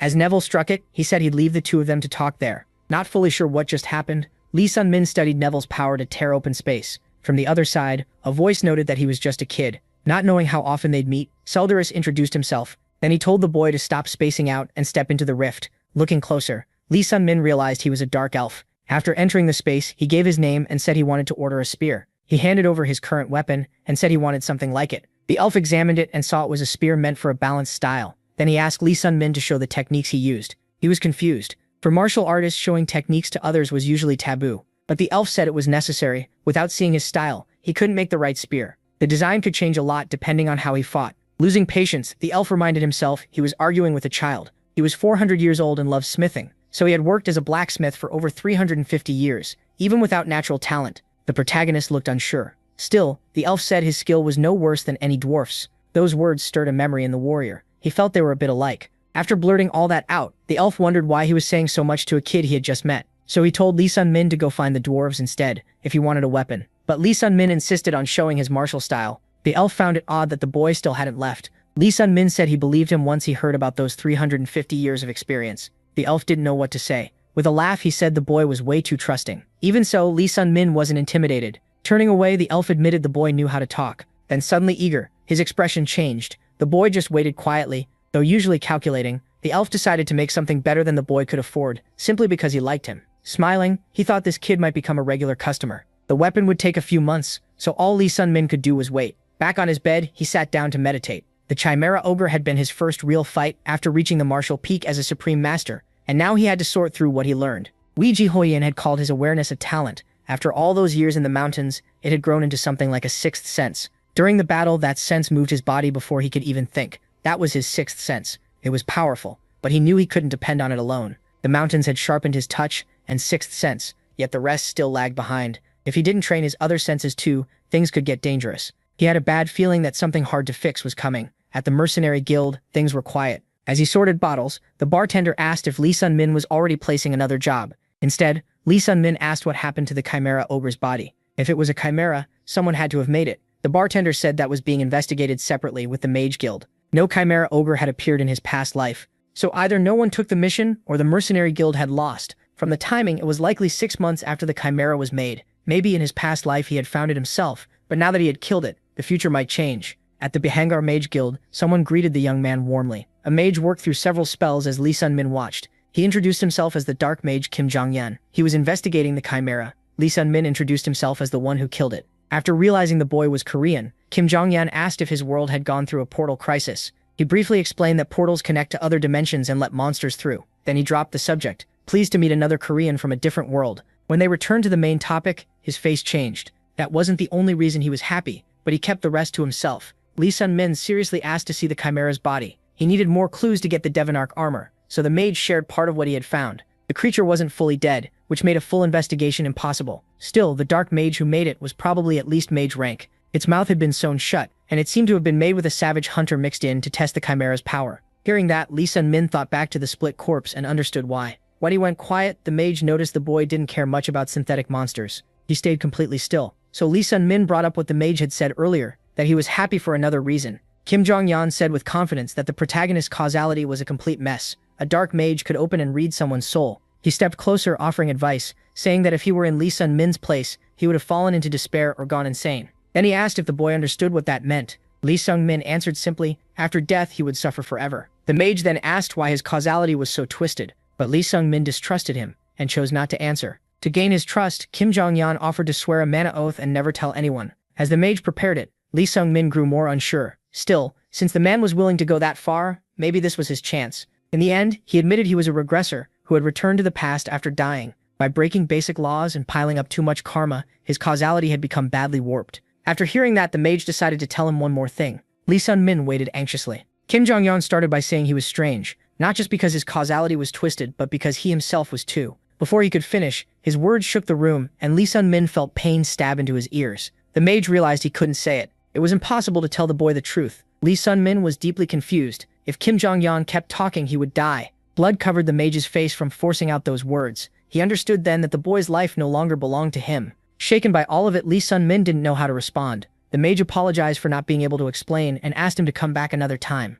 Still not understanding anything, Lee Sung-min left in confusion. Then he remembered what had happened with Mercy, how she tried to destroy anyone who stepped into her territory. He turned to leave, but someone called out to him. When he looked back, he saw a woman. As she came closer, she said she recognized him from the Mountains of Mercy. Even then, he didn't recognize her. Annoyed, she introduced herself as Scarlet Lizard. That made him think harder since she looked very different now. After a short exchange, Lee Sung-min told her to stop nagging him. Furious, she punched him with all her strength. Only after taking the hit did he finally recognize Scarlet. She then asked what he was doing at the Mage Guild. He said he just had some business there. But when he mentioned Kim Jong-yeon, she paid close attention. She warned that dark mages were already creepy, but that man was especially strange. Only a crazy person would get involved with him. In the end, she told him to be careful where he went and said it was nice seeing a familiar face after so long. As she left, she told him to visit her lab on the 3rd floor if he got bored. She also said to tell her if anyone gave her friend trouble. After waving goodbye, he was alone again. He thought about Mercy's words and the sentence Kim Jong-yeon couldn't finish. It felt like those people were treating him kindly, in a way that was too strange to be normal. He was sure something was going on, but he still couldn't see what. Too many things had gotten messy, but he chose to focus on what was in front of him. The two-headed troll was an S-rank target, worth 60 million URs. Lude showed up in front of him and greeted him. He said they'd take down the trolls together again, and he wanted to prove how useful he was. The young man said he was looking forward to it. In this second life, he had learned no one could live alone. Lude was a good friend, and just being around him eased his hardened heart. They spent 3 months traveling together and collecting mission rewards. On the last job, they split 50 million URs. To celebrate, they went to drink at a bar, but the bartender told them someone wanted to see Sung-min. It was Zian, captain of the mercenary force. Sung-min and Lude exchanged a look at that. Everyone knew that famous name. Zian led Flare, a group of over 100 mercenaries, and was one of Bahonyar's 3 SS-rank mercenaries. He was a master at the martial peak, who had perfected the 100 mystic steps of the Sholen Fists. Sung-min had admired him in his past life, and there was one big reason why. When they met, the man introduced himself as Zian, captain of Flare. Zian was classless. Now that the boy had reached the martial peak himself, he understood it clearly. Zian would soon become a supreme master of the martial peak. He said they were both classless, and knew how cruel the world was to people like them. Even so, the boy before him had become a martial peak master at just 18. Then Zian got to the point and asked him to join Flare. He offered him vice captain, second only to Zian. Seeing the boy's confusion, he knew the offer was sudden, so he handed over an item and told him to think it through. The boy's eyes widened when he saw it. Inside the box was a lesser revitalization pill, a Sholen Temple elixir that boosts internal energy. If he accepted, the pill was his. Then Zian handed him a contract and asked for his signature. It looked simple and had no magic on it. He just had to obey Zian's orders, and if he broke the contract, he would pay for it. Zian also promised a greater revitalization pill if he revealed what martial arts he had learned. Confused, the protagonist asked who would ever accept terms like that. With a grim look, the man said anyone who wanted to be a mercenary in Bahanyar had to accept them. Curious, Luda asked what answer his friend gave. The protagonist rejected the offer. It was slavery. Luda saw how bad things were and told him to leave Bahanyar. Depending on what happened next, his life could be in danger because Zian did shady things. And even if the boy stayed obedient, Zian could still make life hard for him. Lude said he once refused an offer at A rank, and after that, no one gave him jobs because they all belonged to Flare. He had to become S rank in another city before returning, but by then, Zian had already become S rank, as the protagonist thought. Lude kept drinking. He had never guessed Zian was that kind of man, even after admiring him so much. Then Lude asked if he wanted to go to Mythor with him. Just then, a man in the bar announced that the Dark Mage's dungeon had been found. It was likely the same Dark Mage who created the Chimera Ogre. Now they were forming a team to clear the dungeon, with Flare leading the raid. A voice said it had taken longer than expected. Even so, the protagonist said he urgently needed a weapon. She handed it over. It was made mainly of mithril, with black iron on the outside, great conductors for mana and Kyle. The boy stared at it, overwhelmed. He hadn't expected something this good. Neville said Lady Selgerus seemed to like him. He explained that the materials used for the weapon were extremely costly. Vega had given extra money to improve the weapon, but the elf had barely used it for herself. Still, Neville understood why she had done it. The protagonist had a strange pull that made people want to help him. Seeing the boy's face, Neville apologized for making it sound so odd. Then he left, telling him to reach out if he needed anything else. Alone again, the young man fell into thought. He wasn't shocked because the idea was weird. He was shocked because it confirmed what he had already suspected. The first time he noticed something strange was at Mount Mercy, though back then he thought it was just luck. But if something really was making people like him more, then maybe every bond and every experience he had was false. While he was lost in thought, Luda walked over. He noticed the odd look on Sunvin's face. If the suspicion was true, even their friendship might be fake. Luda hugged him and asked if he was worried about the dungeon raid. At that moment, he remembered. His fears had started being confirmed when the future changed after he killed the Chimera Ogre. Because of that, the guild searched for the Dark Mage and found the dungeon 3 months earlier than in his past life. And something else had changed too. Zion. He was pleased to see the Rising Star joining the raid. When he spotted the boy, he said this would be an easy mission.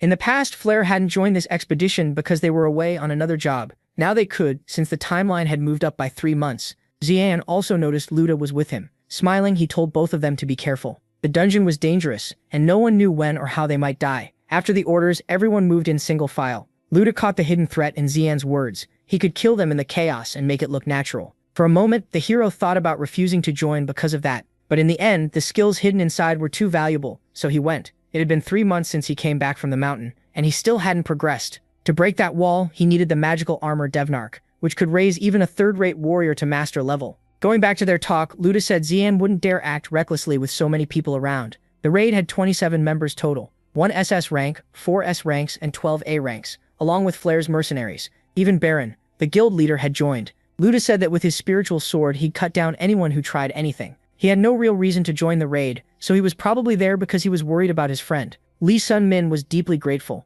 even if it meant Luda was now in trouble with Zian too. Then he remembered something very important. He stopped overthinking and decided to act. The leader announced that the Behender Mercenary Guild was entering the Black Sea Dungeon. They didn't know what waited inside, but they did know they were the best in Behender, so they had to hold firm and be ready for anything. With that, he ordered everyone inside. At first, everything was quiet. The group moved forward side by side. At the front was the A-rank mercenary Jim Chul, a master of external arts whose body was as hard as stone. But in an instant, his body was sliced clean in half. The men right behind him froze. They couldn't do anything. Jumchul had been caught completely off guard. His body split into 2, and one of his companions was left holding only the upper half. The leader was furious. Then he looked around, saw monsters closing in, and knew it would be a long night. Once they realized the creatures were chimeras, despair spread through the group. Zian saw right away that this raid was off to a brutal start. These monsters were bigger and more twisted than normal, which made them even stronger. Zian cut one of them in half with a single attack. The protagonist saw that he had used the Mystic Steps and Fist technique, and watched every move from behind.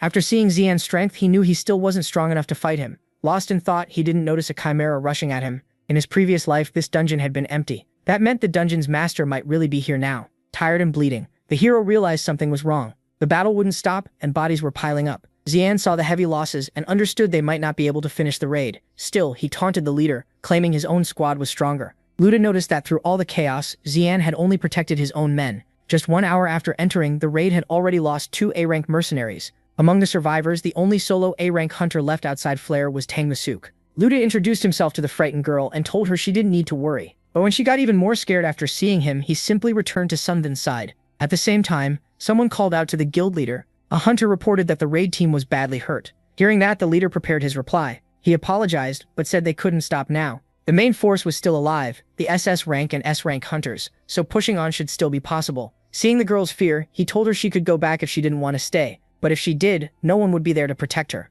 Looking at the bodies around them, she grew even more nervous, then decided the safer choice was to keep going with the group. Slowly, everyone moved on while watching their surroundings. The place was eerily silent. Some started to think the monsters were only a distraction so the dungeon master could escape. It made sense that the master used chimeras to buy time, but no one could relax over a guess. Then one of the men spotted something ahead. It was a large closed door. It didn't look like a trap, just a door. Even so, the protagonist didn't trust it. Behind the wooden door was a room full of books. Holding a candle, the man said there was nothing special there, just a library. Since the place was big, the leader told everyone to split up and search for clues. But Sunvin felt something strange the moment he stepped inside. He knew this was where the man had found the magic armor that changed his life. Listening from the corner, Sunvin heard the man say that after hours in the cave he found a door. When he went in, he saw a huge library, the same one Sunvin was standing in now. Now he had to figure out which book had led the man onward. After checking the shelves for a while, a door opened in front of him. A staircase appeared and he knew the magic armor Devnark was hidden below. Zian noticed the boy had found the secret passage.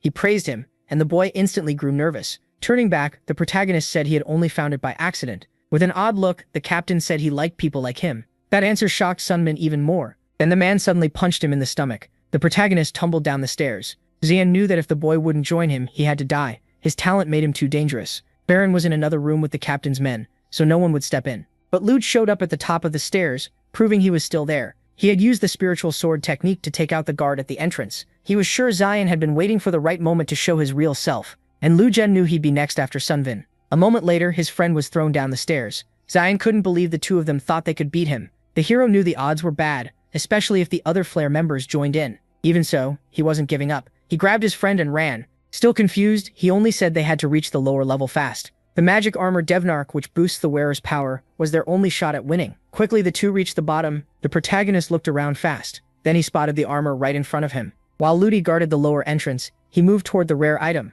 But his friend quickly noticed Xian rushing toward them. He drove a punch straight into Lude's chest. His hand went all the way through Lude's body. The protagonist froze in shock. Xian pulled his hand back out and let the body drop. Before dying, Lude managed to hit his shoulder. Stunned, the hero still couldn't process what had happened. He thought of his best memories with his friend, who now lay dead beside him. All that grief turned into rage, but Xian didn't care at all. As classless fighters, they both knew power was everything. You couldn't trust anyone. Trash could still stab you in the back. The boy tried to answer with a kick. Tired of talking, Xian just wanted the boy dead. After the hit, the boy crashed near a pile of rocks. His weapon was strong enough to block many of Xian's attacks. Punching him in the face, Xian demanded the boy hand over the weapon. When he grabbed it, he noticed it was much lighter than it looked. Looking closer, he realized it was made of mithril. Then he felt something strange nearby. Pieces of the armor started attaching themselves to the protagonist. As Devnark accepted him, his strength began to return. Xian realized it was magic armor. Now the protagonist looked stronger than ever. Uneasy, Xian saw dark energy around him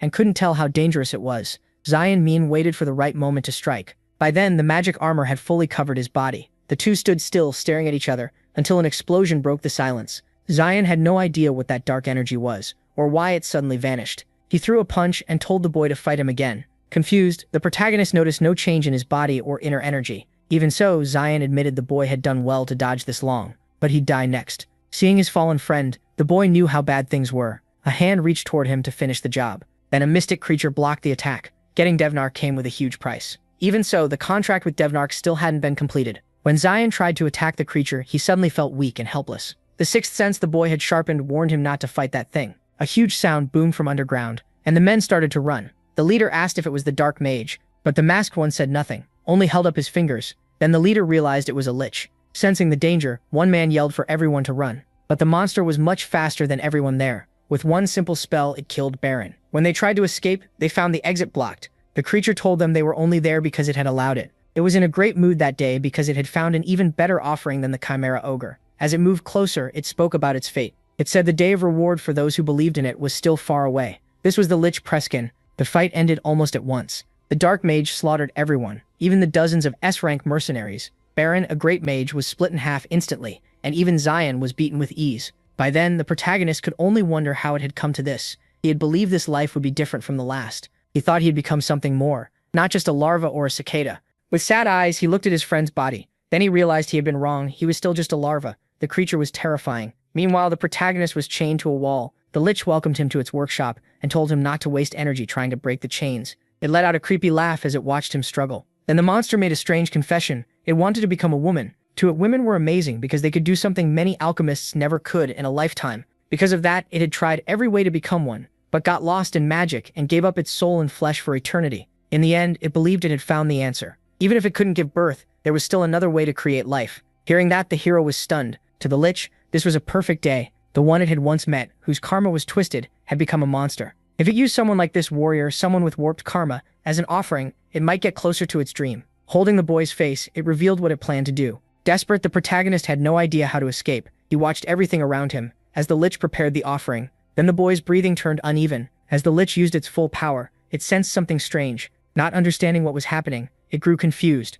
To it, this should have been impossible. Turning away from the boy, it fell into deep thought. Meanwhile, the boy struggled to breathe more and more. Then it realized the offering had been rejected. The Lich grabbed him by the neck and leaned close. Curious, it asked who he was and why the Demon King of Fear had rejected him. A soul with twisted karma should have been a valuable offering. Desperate, the Lich decided to search his memories to find out who he really was. Confused and shaken, it demanded to see everything. When the boy woke up, the Lich was already gone. Lee Sung-min was relieved to still be alive, but in the next moment, he realized he was completely alone in the darkness. Still, the noises in his head wouldn't stop. He remembered everything that had happened and couldn't calm down. He saw Lude's face again as he died, and the cicada sound that had vanished after the chimera returned. Still, he managed to move not because of this life's experience, but because of the willpower he built as a third-rate mercenary in his past life. He had made a promise to his friends and he couldn't die yet. With blood running from his eyes, he repeated that promise to keep going. He was used to this. Regret, shame, and self-pity could wait until after he survived. Then, while standing still, he heard a telepathic message. Lloyd, master of the Tower of the Golden Mage, was asking for help. He was somewhere far below the protagonist.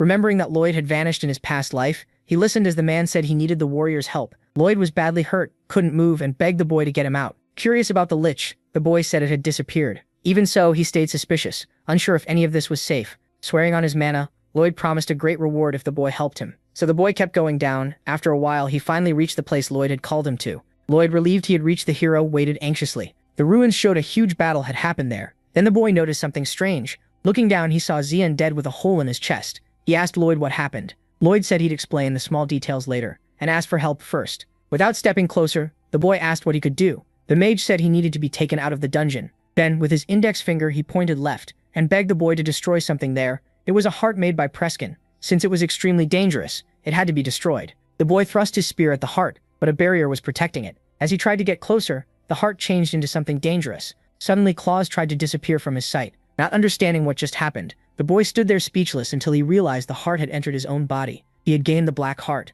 Hours earlier, Lee Sung-min had obtained the heart. As Preskin tried to leave, the lich suddenly stumbled. He had used a spell that pulled memories out by messing with the mind, but it backfired, and even the Demon King of Fear refused the boy as an offering. That was when the lich realized he had burned too much mana. Seeing the two hearts before him, he came up with another plan. He decided to use one of the fallen men to restore his mana, but Xian was still alive. Grabbing him by the neck, the lich poured out his power to refill his mana. After draining two of them, he finally felt better. Then he looked at the third man on the ground and noticed he had only been pretending to sleep. Xian was drenched in cold sweat, shaking at the cruel fate ahead. He managed to break the chain spell, proving he was far stronger than expected. The lich then chose to use him in a far more valuable way, because of the quality of his soul. Lloyd asks what Preskin plans to do now. The mage realizes the lich is still carrying out vile, twisted research. After 10 years, the mage had finally tracked him down. It was that same mage who had hunted him without stopping. Knowing he was weakened, he decides to destroy Preskin's body and hunt down his life core. Xian recognizes Lloyd as the Archmage, master of the Tower of the Golden Mage. He says he'll help kill the lich, but Lloyd tells him the best help is to stay back. He isn't strong enough. The lich grows desperate. With the offering rejected and Lloyd here, everything had gone wrong. Then he remembers the two hearts. They were incomplete, but he had no better choice. He immediately starts casting a spell. Alarmed, the mage can't make sense of that strange mana flow, but it was the result of Preskin's research. Smiling, the lich calls it the ultimate life form. A small blast erupts underground. Then a foot appears. Lloyd is stunned as the lich finally creates a woman. Her body and heart were unfinished, but he still had another heart. He planned to use this incomplete creation to survive, then perfect the other heart later. Seeing resistance was useless, Lloyd decides to erase that thing completely. He unleashes a powerful spell that threatens everyone around him. The lich orders the girl to deal with that bastard while he casts another spell. The girl waits for the right opening. Lloyd's magic can't even scratch her. Everyone is shaken when his spell vanishes with ridiculous ease. The lich is delighted. She performed perfectly. Calling him daddy, she says she's hungry. Then she turns to Xian. With one blow, she tears out his heart. That was how the captain of Behinger's strongest mercenary guild, soon to become master of Martial Peak, died. His heart ripped out before he could resist. What came after was complete madness. Once Lloyd sees her power, he panics. Meanwhile, the lich laughs at the disaster he made. That monster could do anything. The fight went on, and Lloyd used all his magic and mana on the girl. In the end, badly injured, the two escaped. That was everything that happened in the cave. Lloyd can only thank the boy for saving his life. He is also grateful the boy destroyed that heart. After calling for help, Lloyd passed out and saw nothing else. Even so, the boy is still confused about what entered his body. Lloyd thanks him again and promises a reward for what he did. It was basically a blank check from a great mage, but the boy didn't need anything, so he saved that favor. Lloyd still didn't know about the heart. Preskin, master of the Black Magic Tower, had been marked for execution for breaking the rules, and the one who took the mission was Lloyd, master of the Golden Magic Tower. After chasing him for 10 years, Lloyd finally got his chance during that raid. In his past life, though, he died in that cave.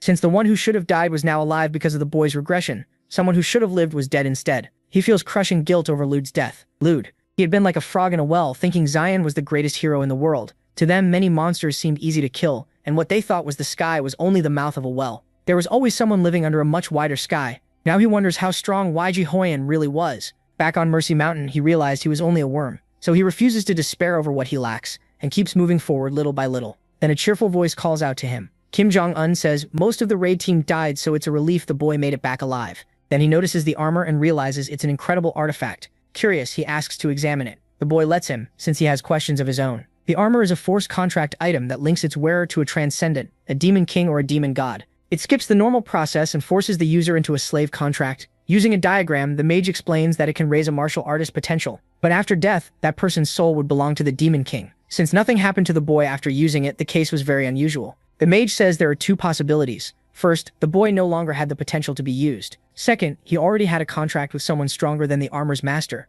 The mage thinks the second answer is more likely. That makes the boy wonder why the demon king of fear rejected him. If the contract isn't active, then the armor can still be used safely like this. With a snap, he removes it from the boy's body, turns it into a bracelet, and says it can return to armor form with mana. The boy then says the lich had offered him as a sacrifice to the demon king. The mage says it's amazing he kept his sanity after facing such a being. Smiling, he asks if the boy understands what that means. The boy asks if his soul is somehow above the demon king of fear, but the mage can't answer. Then things start to click. The boy also mentions his body absorbs something strange, and the mage identifies it right away as a dark heart. Even so, the boy says he can't feel any different energy inside himself. Prescott had researched the ultimate form of life, and that heart was the result of that work, far beyond the demonic armor. Apologizing that he can't explain it better, the mage says a god might be able to answer. That makes the boy remember Mercy's words telling him to go to Dreamore and find Denir, the king of time. Maybe Denir, the god of time, could answer his questions. He thanks Kim Jong-un and says goodbye. As a warning, the mage says he likes the boy a lot and can visit anytime. Feeling the pressure behind those words, the boy gets the message. As he leaves, he closes the door. He learned a lot, but now he had even more questions. His next destination was Dreamore, but then someone rushes through the hall, calling for Lee Sun-min. Scarlet kicks him in the neck and reminds him she warned him not to get involved with that mage. Rubbing the spot, he wonders why she always hits him whenever they meet. Scarlet angrily says nothing good will come from dealing with that guy, but he says he only had a few questions. She tells him to ask her instead, and demands to know what he wants. His first question is how old she is. She instantly looks furious. That was not something you ask a lady. As they walk, she says he survived the raid by himself. After all that, he still looked physically fine, but his face showed deep sadness. He tells her he's heading to Dreamore because he has unfinished business there. Hearing that, she offers to go with him. She says she has business in Dreamore too, and since they're headed the same way, it would be nice to travel together. When she sees him hesitate, she asks if he doesn't want her around. Really, he just didn't know what to say. He didn't hate the idea. She was a magic genius and the future master of the Crimson Magic Tower. Becoming friends with someone like her would help a lot. But he couldn't understand why people kept treating him kindly. To him, every bond he'd made so far had been built on lies. He thinks Lude's death may have been for nothing. He has no proof, but he suspects Scarlet may want this trip for the same reason. And if something goes wrong and she ends up like his friend, he knows he would never forgive himself. That's why he doesn't want to travel with her. After saving Lloyd and obtaining the Black Heart, he searched Zian's corpse. A man like Zian, who trusted no one, would keep valuables on him. He found a lesser revitalization pill, a greater revitalization pill, and the secret Shaolin manual of ultimate martial arts. Every one of them was priceless. No matter what troubled him, he first needed to get stronger, so he swallows one of the pills. Then he waits for a change and quietly meditates on his bed. But when he stands up, he feels nothing. Normally, an elixir like a lesser revitalization pill would create internal energy right away. Since nothing happens, he starts to think it might be fake. Then something begins to shine inside his stomach. Something flared up. In short, the pill was real, and his internal energy shot up fast. Usually an elixir's energy bursts out, and the user has to guide it through the body to make it their own. But the protagonist absorbed all the energy from the lesser revitalization pill without doing anything. It was easy and every bit of that energy became his. So what just happened was probably tied to the heart inside him. Then he looked at the small box. He picked up the greater revitalization pill. He absorbed the energy from both pills perfectly. In pure internal energy, he was now close to a supreme peak master. The only thing that made sense was the dark heart. Even without proof, he knew the lack of internal energy that had always held him back was finally gone. Still, he needed to make use of it. His eyes sharpened as a bold idea came to him. Later, Scarlet asks why he's heading to Braden instead of Dremer. He says they can't travel together after all and apologizes. Since he found a secret Shaolin martial arts manual, he plans to take it back to Braden. Scarlet, seeing how young he is, says markets are full of people selling martial arts books. He explains that he wants to return it to the Shaolin Temple and get a reward. Because her business was only in Dremor, she couldn't go with him. But her face changes right away, and she says she has business there too. It wasn't really business. She just wanted to travel and see the world. She says cities don't suit her, and she'd rather train in mountains. After wandering for a while, she plans to settle somewhere nice. Annoyed, she says she'll take a bath and then join him. The two keep talking, so they were traveling together again. She grabs his head and nods it for him, saying he already agreed. After taking a few hits from her, he accepts Scarlet as his travel companion. They plan to leave a week later, and he tried to see the good side, someone to talk to, and a safer road. Then a strange girl walks up and asks who he is. In the night, the two freeze and watch her carefully. Both of them are confused by what's happening. The girl starts changing, saying that after meeting him, she began to feel strange. her hands twist into huge grotesque shapes. She curiously asks who the boy is. Sometime earlier, in the forest, Billix had been thinking Lloyd was truly strong, the kind of genius people talk about. If he hadn't awakened the girl in time, he would have died. She was his greatest creation, but the girl seemed to ignore him completely. He calls out when he sees what she's doing. Since she was awakened too quickly, he couldn't control her well, and she wasn't obeying. The only thing he trusted was the obedience seal, which should stop her from attacking him. Wiping his face, he tells her to go back where she awakened and recover the Lich's heart. That mission was vital for her survival. She was supposed to take the heart and come right back. Once he sees she understands, he orders her to go the way he's pointing. Instead, she runs the exact opposite way. The Lich is left confused, thinking maybe even she doesn't know where she's going. Even though her father told her to go elsewhere, she felt something odd from that direction. Her heart was racing, and she didn't know why, until she saw two people ahead. Somnium turns as he senses a terrifying presence coming closer. Step by step, the girl stares at the outsider with clear curiosity. The boy grows nervous, feeling something strange when he sees her face. Her hands begin changing into something horrifying. Lee Somnium sees the desperation in her eyes, and then her body starts swelling. Scarlet can't understand why her companion is just standing there, unable to react. She casts a spell and fires at the girl. It smashes the tentacles bursting from her hand, but the protagonist feels pain in his heart and knows he needs to recover. Scarlet stares at the girl in confusion. She has never seen anything like this. Maybe this was Preskin's Tremera, the one Lloyd mentioned, and maybe she came for the heart. That girl killed Xeon instantly, and even the great mage Lloyd barely survived fighting her and Preskin. He decides to use his bracelet. If he wanted to save himself and Scarlet, he had to use the armor. A burst of energy comes out, and the suit covers his body. At the same time, the girl readies another attack. Dark tentacles lash out as she rushes him. With his weapon ready, he spots the attack and turns to meet it. He leaps forward, trying to close the gap. He attacks any way he can, trying to wound her. Her fighting style is bizarre, and her blows are even stronger than the ogre Tremera's. If the elixir hadn't boosted his internal energy, he'd already be in serious trouble. Scarlet tells Somnium to move so she can cast. As she's thrown back, she unleashes a fire spell. The girl notices and tries to dodge, but the hit lands and she feels intense pain. Scarlet says the child has strong magic resistance. She can block most magic, but Scarlet's power is different. Normal resistance doesn't work because Scarlet uses enchantments to form her secret magic. Still, she doesn't expect an attack flying at her. The protagonist quickly jumps in front of her and shields her as flames tear through the area. For a brief moment, he thinks through what he's facing. Remembering Xian, he realizes this may be the mystic fists of 100 steps. Lloyd had said the girl ate Xian's heart, so she could gain the abilities of whatever she consumed. Now he was sure she was a monster. The pressure leaves him dazed, but the girl never slows down. She attacks again, and he can't overpower or control her blows. While fighting, she reminds him that she asked him something. She still wants to know who he is. As he blocks her attacks, he's only thinking about how to escape. Getting another spell ready, Scarlet tries to pull the girl's attention. After striking her in the face, Scarlet mocks her for wasting her luck. She keeps provoking her, saying she's really mad now. The girl's expression changes at once. Her eyes catch something strange. Then hands grab her feet and stop her from moving. It was Scarlet's spell. Meanwhile, the protagonist slips in without her noticing. He swings for her face, but she tears off her own legs to break free. He freezes at the sight. After mutilating herself, she starts to fall, then quickly uses another kind of magic to reshape her body. Before they realize it, her legs are already restored. Both of them are furious, knowing this fight won't end soon. In moments, she regrows both legs. Even the burned flesh heals. Scarlet is deeply annoyed, but she knows even this kind of regeneration has a mana limit. If they keep working together and dealing heavy damage, her mana should eventually run out, and they could win. Then the girl shows more of her power. Seeing that amount of mana, Scarlet says to forget the plan. This was much worse than they thought. The battle goes on. The protagonist keeps defending himself, even though he's exhausted. As he falls, Scarlet asks if he's okay, then snaps that he can't die and leave her alone. At that moment, he realizes something has to change. He had already changed the world around him. He became something different in the mountains, but it still wasn't enough for the dream he wanted. A larva is meant to crawl, and if one step isn't enough, then it must take tens of thousands more. He thinks he failed because he was satisfied with only one step. Back in the mountains, he didn't leave just for the maniac's armor, and when he met a wall, it felt too high. In the end, he looked for an easier road and used the demonic armor as an excuse to leave. The cost was huge. He lost his loyal friend, so he saw himself as weak and pathetic, and that was why he had to fight. He understands now that choosing to run was wrong. He feels again the weight of the spear he hadn't sensed in so long. The static hum, the cicadas. He only wanted to stand beside her. No matter what, he wanted to change his fate.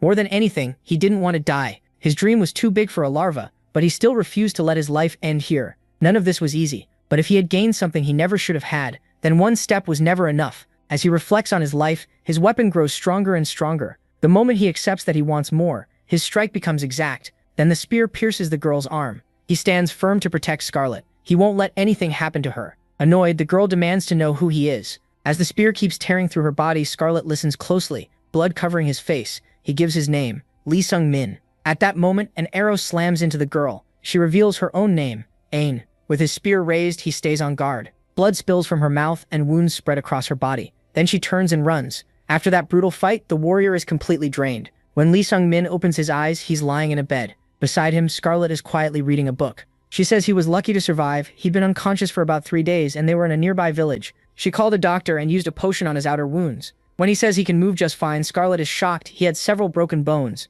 Somehow those fractures healed in only 3 days. It might be the Black Heart. Confused, Scarlet studies him more closely. She asks if he's hiding something. She also wants to know who that monster child was, since he seemed to know more. Telling him not to keep secrets, she demands the truth. At first he stays quiet, but after Lee Sung-min explains everything, Scarlet understands why he kept crossing paths with that psychopath Kim Jong-un. Her friend had gone through hell and ended up with a piece of mana holding amazing power. Even so, she says he's lucky to have a strong partner like her to help him. Seeing his look, she says she expects a huge thank you. Then he wonders why she didn't run. It was a life-or-death fight, and the child was only after Lee Sung-min. So Scarlet could have escaped any time, but she couldn't leave him there to die alone. Getting up, she says she just couldn't do that. She steps a little farther from him. Lost in thought, she asks if he's ever seen war. After a pause, she says that when she was young, before becoming this hot, a war broke out. Though she doesn't know exactly when or where it began. She says war is cruel enough to steal everything, even the village where she grew up. Everyone precious to her was gone. Lee Sung-min listens closely. She says the loss was hard to live with, so she tried not to get close to anyone. Still, she couldn't leave him alone after seeing all that happen.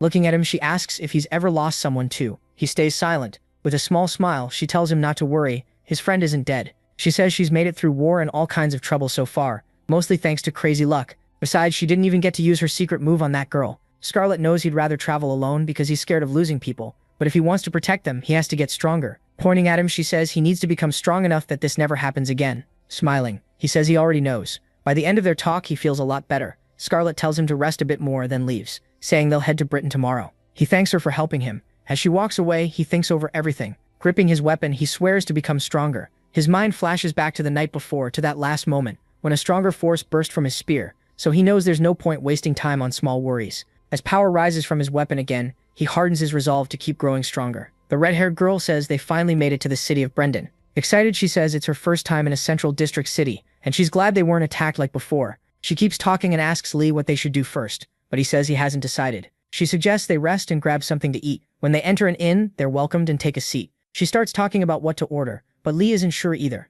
She admits she's never eaten food from the central district, so she has no idea what to pick. Then she mentions there are some flies buzzing around. Lee notices 2 men staring at them and asks Scarlet if she saw them too. He says the pair looked them over the moment they walked in. She asks why, and Lee says it's probably because of him, which only confuses her more. He explains that when a martial artist reaches the supreme level, they gain origin reversal, so others can't sense their energy. Lee Sung-min has reached one condition for becoming a supreme martial master, but not the rest. Scarlet realizes his inner energy is spilling out, and that's what drew those flies in. One of the men overhears that and asks who she's calling flies. He says she has a sharp tongue, then asks if that's part of her charm. Annoyed, she asks what nonsense he's talking about. The man gives an awkward laugh and keeps flirting, but she tells him to shut up. Scarlet begs him to stop talking and eat somewhere else, because every word makes her want to kill him more. Lee notes that the man gets angry after being called out. Before they can do anything, he grabs his sword and says he'll give her one chance to take back what she said. She refuses and calls him an idiot. Furious, he charges at them with his sword, and the young woman immediately calls for Sun-min to save her.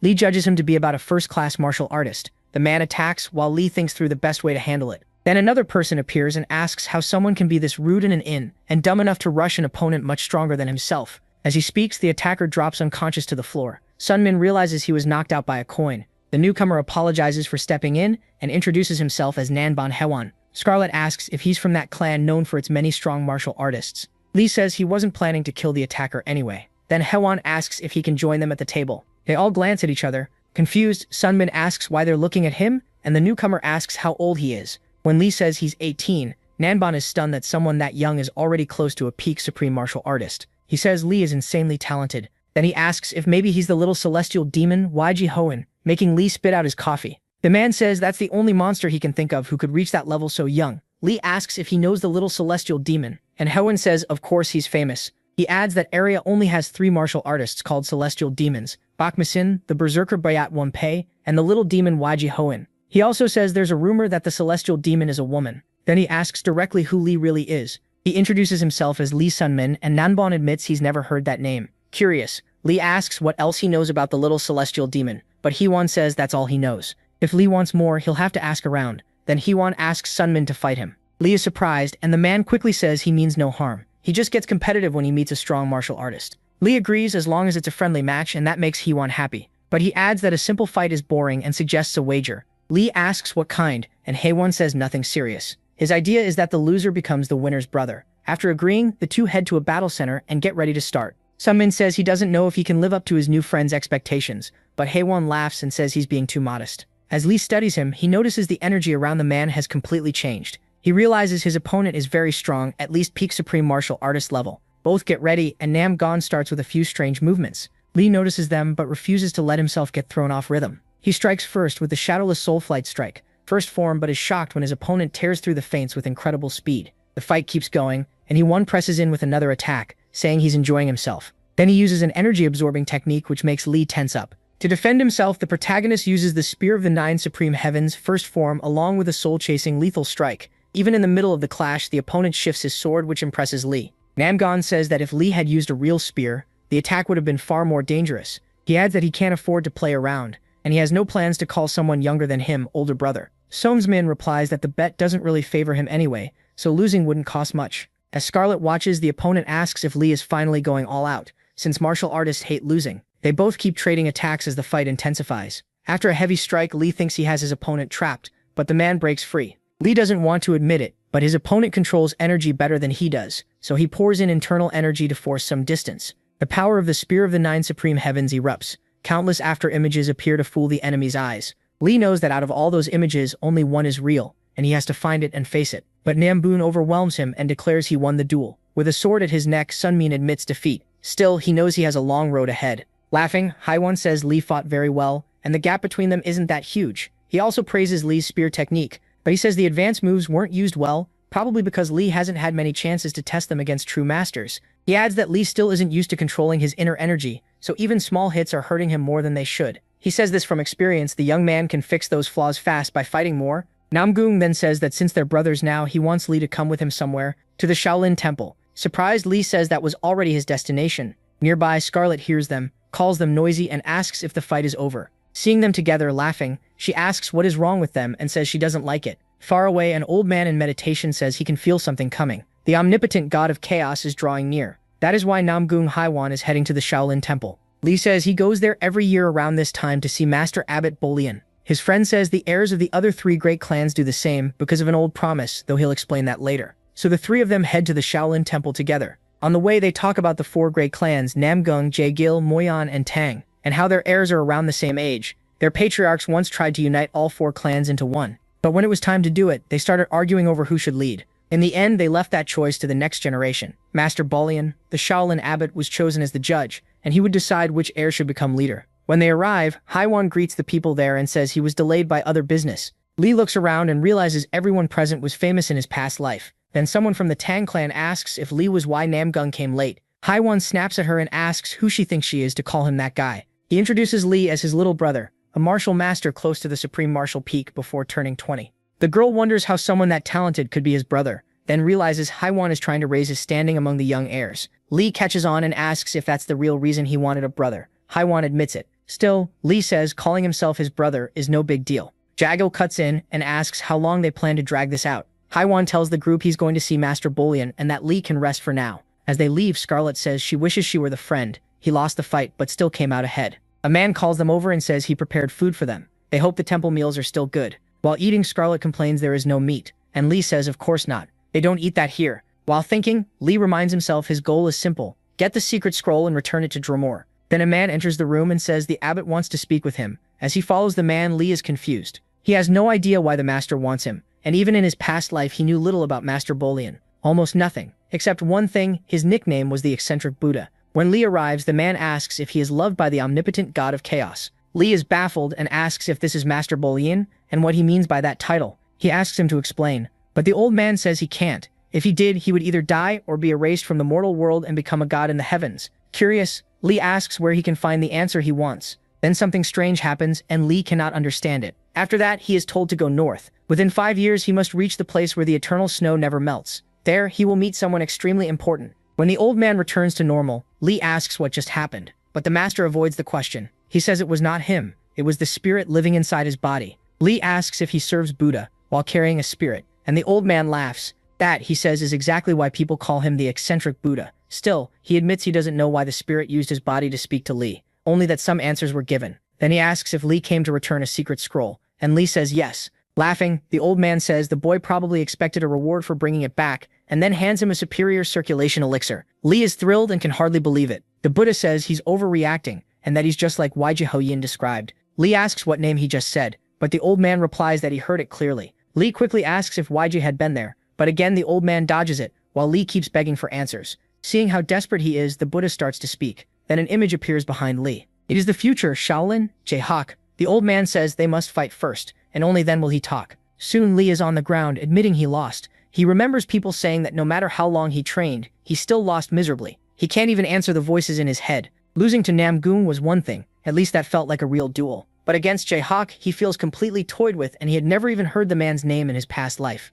The Buddha asks Hak what he thought of the boy, and Hak says he still has a lot to learn. He says Lee's spear skills are good, but he needs far more experience. He also says Lee cannot control his internal energy well, so he cannot handle large amounts of it. The Buddha touches him and says that is why his internal energy is out of balance. Annoyed, Lee asks what he's doing, and the old man tells the brat to stay still. After tying a piece of wood to Lee's foot, the Buddha tells him to walk, but he can't. The old man says that difficulty is exactly what Lee's body is like right now. They explain the gap between intellect, energy, and physique, saying that even if Lee's intellect is advanced, the energy is stuck in his body. Lee realizes his energy rose from using elixirs, and his intellect improved after learning to send energy into his weapon. The Buddha keeps teaching him, using the wood on his leg as an example. Wanting to learn, Lee asks how he can fix the imbalance in his body and energy. He realizes he will likely need a body restructuring, the easiest fix. The old man then says Ju-hak will help train him in martial arts. The Buddha thinks that if he leaves the boy as he is, Lee will only suffer, and that goes against Buddha's ways. Besides, a child he likes asked him to help when Lee arrived,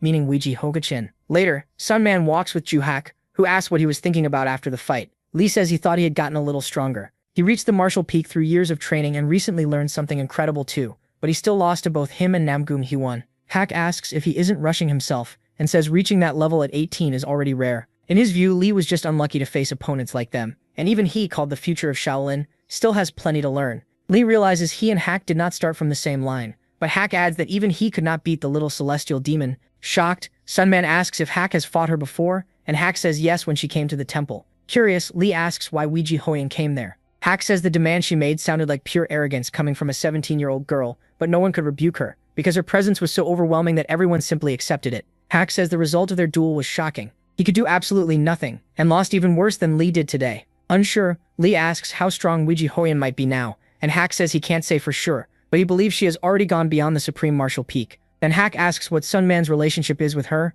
and Lee says they are only friends. His only goal is to reach her level. Hak says now he understands the boy's urgency, and concludes that what Lee lacks most is experience. With time, he can fix that. He warns that Lee will face many defeats and much despair before reaching her, but he will be ready. Lee says he already knows despair well. He often feels crushed, and even then getting back up is never easy. He thought he was finally catching up to her, but he is still far behind. While he was still crawling, Weiji Hoyan had already flown far ahead, so determined he asks to fight Hak again. Later, Lee shows up with a swollen face and says he plans to stay at the Shaolin Temple a little longer. When Scarlet and Hyewon see him, they do not recognize him at first and ask who he is. After learning he fought Jae-hak, Namgong is stunned. He says Master Bo Liang must be going senile, because he refused to let him fight that man. Curious, Sunman says Jae-hak is clearly strong, but he has never heard of him and wants to know more. Hyewon explains that even though the 4 great clans are famous across area, they are still below the 10 great sects. Then he says the 3 biggest rising stars of the orthodox sects are Chui-gul, Chung-myung, and Jae-hak. He adds that the sect leaders are busy raising their top students, secret weapons, who usually never leave their sects. Namgong asks if Lee plans to stay at the temple, saying he wanted to bring him to his clan. Lee says he'll talk to his brother about that later. Scarlet says if he's staying, then it's time for her to leave too. Lee asks where she's going, and she says she doesn't really know, she's just going to travel. She liked this place, but doesn't think staying would help her. Then she playfully teases him, asking if he's sad to be apart from his amazing friend, but then she turns serious and asks why he pushes himself so hard, training every day just to keep losing. She asks if he'll be okay without her. Then she slips a bracelet onto his arm and says it's tied to her soul.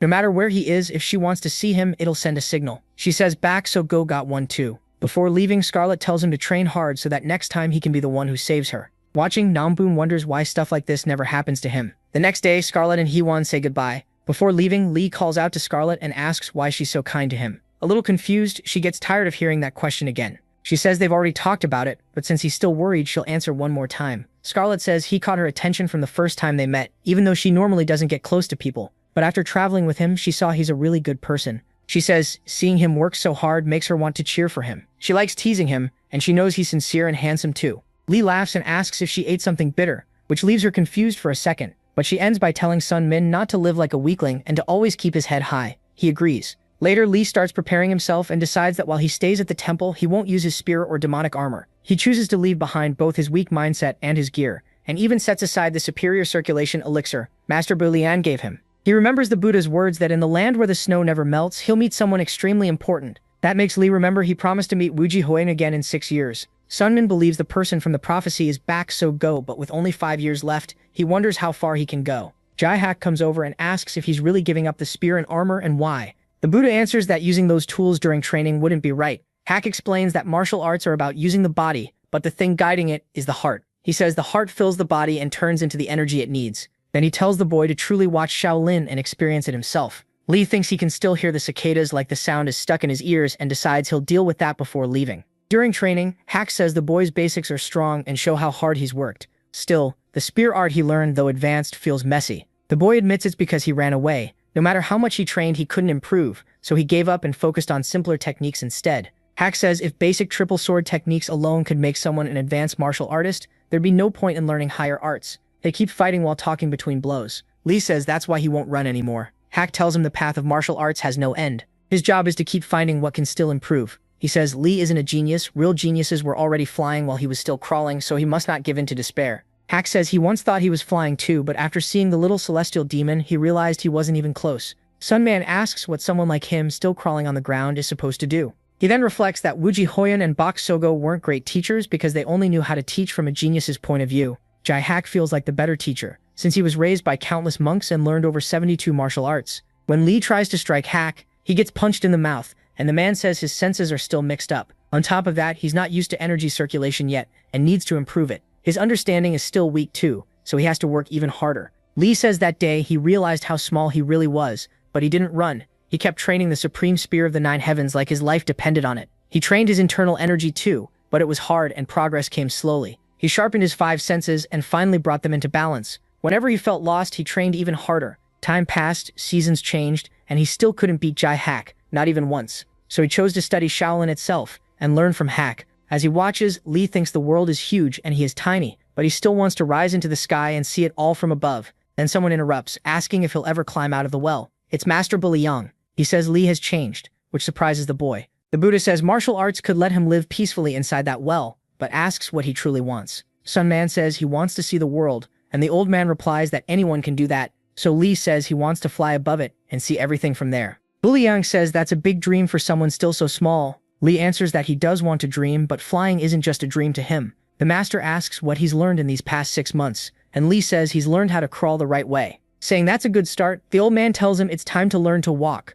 More time passes. After over a year at the temple, Lee is now 20, and he asks Jaihak something. He wants to know why helping him isn't a burden. Lee says one of his biggest flaws is still his weakness, even after getting stronger. He thinks helping him probably doesn't do much for Hak's own growth, but Hak says that's wrong. Their matches helped him a lot. Through those fights, he was able to review everything he'd already learned, and there's no limit to what he can still learn, as he aims for a much higher place in life. Then he asks if Lee doesn't have that same dream. After hearing that, Lee starts to understand why he asked that in the first place. Maybe part of him was still trapped in his past life. He still doubted people's kindness, and was afraid to move forward. He had kept thinking everyone's kindness came from some strange charm. Hak's question about his dream leaves him deep in thought. He says his real goal now isn't just getting better at martial arts or earning Luigi Hoyen's acknowledgement, but to stop running from himself. Then he goes to the master and asks what else he knows about the blessing. The old man says he's finally brave enough to ask. Lee remembers first meeting Master Bo Liang and asking about the being helping him, then realizes maybe what he really feared was the blessing's effect. The Buddha says it's been 2 years since he came to the temple, and asks why he's only asking now.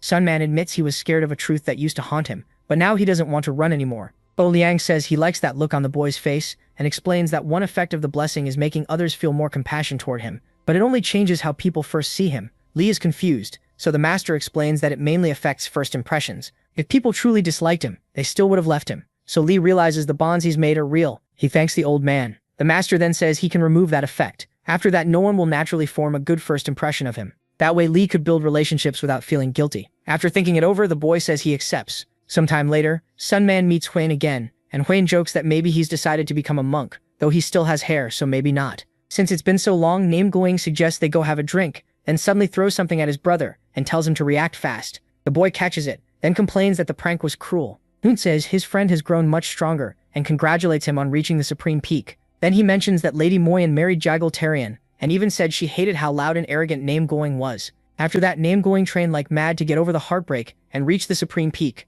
Even then, he says he's still not satisfied and asks how things have been for his friend, especially whether he liked training at the temple. Lee says he did. Looking him over, Namgung says he's changed a lot. Huan says that strange feeling he had when they first met is gone now. Still, from the start, something had felt odd in his heart. He even jokes that he thought he might be into men because of how strongly he felt about his brother. After that, they just keep talking like normal. A year later, when Lee turned 22, he left the temple. Before he went, an old man gave him a letter to deliver to the leader of the Manhwa sect in Dronzer. Subman got a mission, and the timing was lucky, since Dronzer was also where the temple of the temple god stood. Folju wonders if prophecy was involved, so he decides to summon Neville. Right then, the agent appears and asks what his master wants. The protagonist says he wants to buy information. He asks about the Phantom Sword, Daepijun, and Baksogo the Lightning. He also wants news on Waiji Hoyan, the little celestial demon. Neville says Baksogo has been helping the poor and taking on missions for them. Because of that, she has gotten pretty well known, and she was last seen in the great city of Rubes a week ago. As for the Phantom Sword, Daepijun has been building his name through challenges.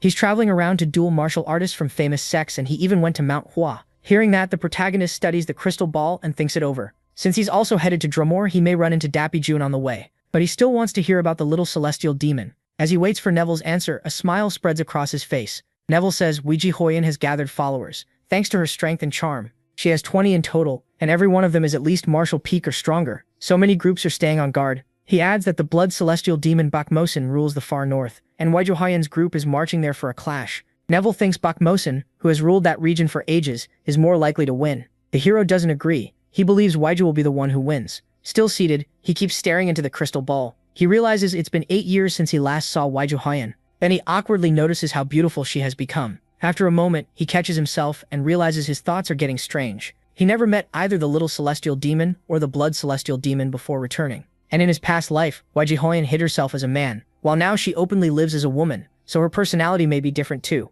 That makes him worry about her fight with the blood celestial demon. He wants to head north at once and help her. But they were only supposed to meet again in 2 years. He remembers her telling him to make her his goal. Because of that promise, she would always stay his goal, so he decides to keep moving forward, sure that she can survive this battle, and wait for him at the top. Certain of that, he focuses on keeping his promise to grow stronger. As he walks through the forest, another thought creeps in. He feels like he's already broken one promise. Meanwhile, Weiji Hoyan puts a hand on her body. In the end, she complains that her breasts still aren't as big as she wanted. Then someone calls out, asking if she's awake. A man tells her she should rest longer. She turns to him and tells him not to call her miss, since she doesn't see them as her subordinates. They can follow her if they want, but they shouldn't expect anything from her. After that, the two keep walking side by side. She notices everyone staring at her with curious eyes. That look reminds her of how people watched her back when she was the young master of the demonic cult. Thinking of some missing men, she mutters that she could just kill all those damn worms. Then someone asks if she is the little celestial demon. Bakmeeson steps in front of her and says she looks eager to fight him. She answers that she wants to see how strong her fellow blood celestial demon really is.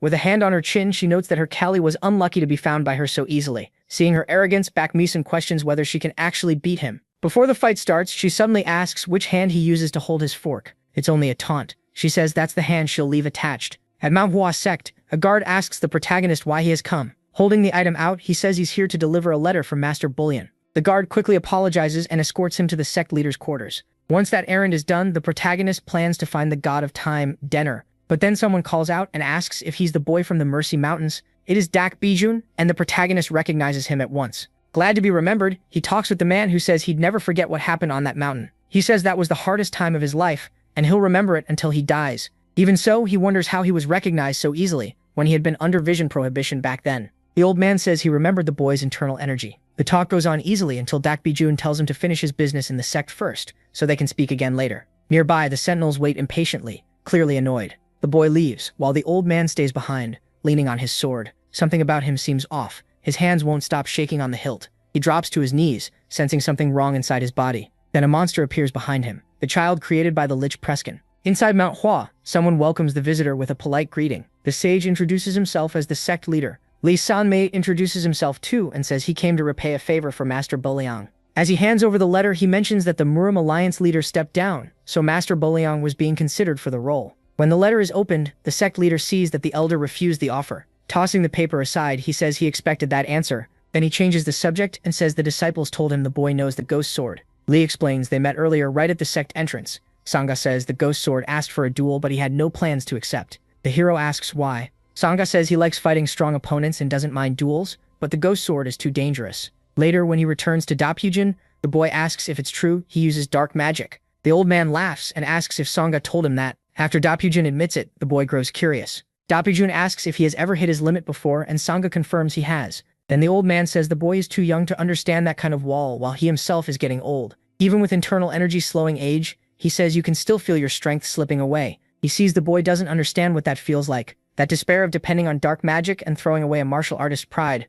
Ashamed, the old man falls quiet, then tells the boy to get out. He doesn't want him seeing that side of him. Sangha leaves without a word, knowing he has nothing to say and choosing not to pry. He goes to find Denir's temple, the one Mercy mentioned, and stops at a small shack. Inside, he meets the god of time, Denir. He's shocked to find that Denir looks like an ordinary child. Puzzled, the boy asks if Mercy sent him because he had become troublesome. He guesses Denir knows he crossed time to be here. As expected of a god, Denir sensed that right away. Introducing himself properly, Denir says he is the god of time, so things like that are obvious to him. Naturally, he feels uneasy around someone like the hero, who broke time's rules and disturbed the world's flow. Not fully understanding, the warrior listens as Denir explains. He isn't living this life as if it's his last. He's changing things, meeting the same people, eating the same food, and repeating life differently. Denir says even the smallest change can grow into something much bigger, like a snowball. For example, Wiji stopped dressing as a man and is now facing the blood celestial demon, something that never happened before. Denir angrily says the hero's existence alone is enough to twist that world. There are already many differences, and they will only keep growing with no end in sight.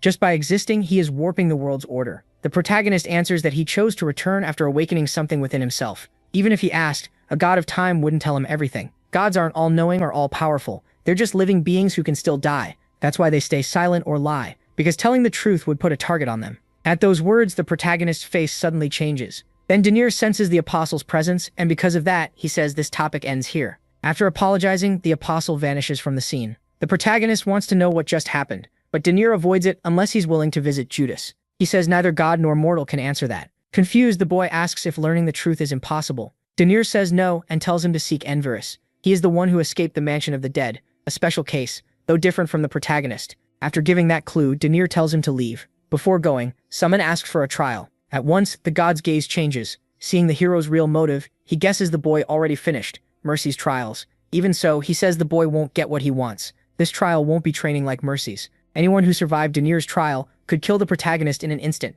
and every one of them went mad and died. After Denir threw him out, the protagonist left the shack. The god told him to clear his head before coming back. He went back to rest like Denir said, but the village felt terrible. Dapyujin had ambushed the Taoist Sangha at Sangmang and killed him. From his memories, he knew Ghost Sword and Sangha never fought in his past life. The next year, Dapyujin was supposed to face Wuji Hoyun in a dungeon and die there. That was how it originally went, until someone changed everything. As he walked, he reached Mount Huasek without noticing, but a man stopped him. The guards were in formation, chasing Ghost Sword, who used dark sorcery to kill the sect leader after being denied a duel, so the protagonist couldn't keep going. One desperate subordinate said someone had been seen talking to Ghost Sword yesterday. Once they thought he might be an ally, everyone got ready to fight. Because of the regression, someone was dead and Ghost Sword was being hunted, but the protagonist didn't know if he should blame himself or even what he really felt. Still, he had to protect himself and find Ghost Sword right away. In the middle of the clash, someone called his name and said it was surprising to meet him there. Kim Jong-un called it fate. The mage stopped the fight and said he knew the young man well. The area was sealed off for now, but the boy kept trying to enter, so everyone assumed he was there to help Ghost Sword. Kim Jong-un asked if that was true, and the protagonist didn't give a real answer. The two simply stood there facing each other. Then the mage decided to go with Lee Sung-min. To everyone's shock, he told them to let the pair pass. He asked for their trust, saying if the boy showed any threat at all, he could cut off his head. The protagonist thanked him for helping. Then he asked about Doche Baijun, but the mage dodged it and said he expected something strange. A corpse nearby showed clear signs of dark sorcery. The skill was called Vital Drain, an art that steals a person's energy. No wonder people called him the demonic sword. Byosuke Bianjun did this,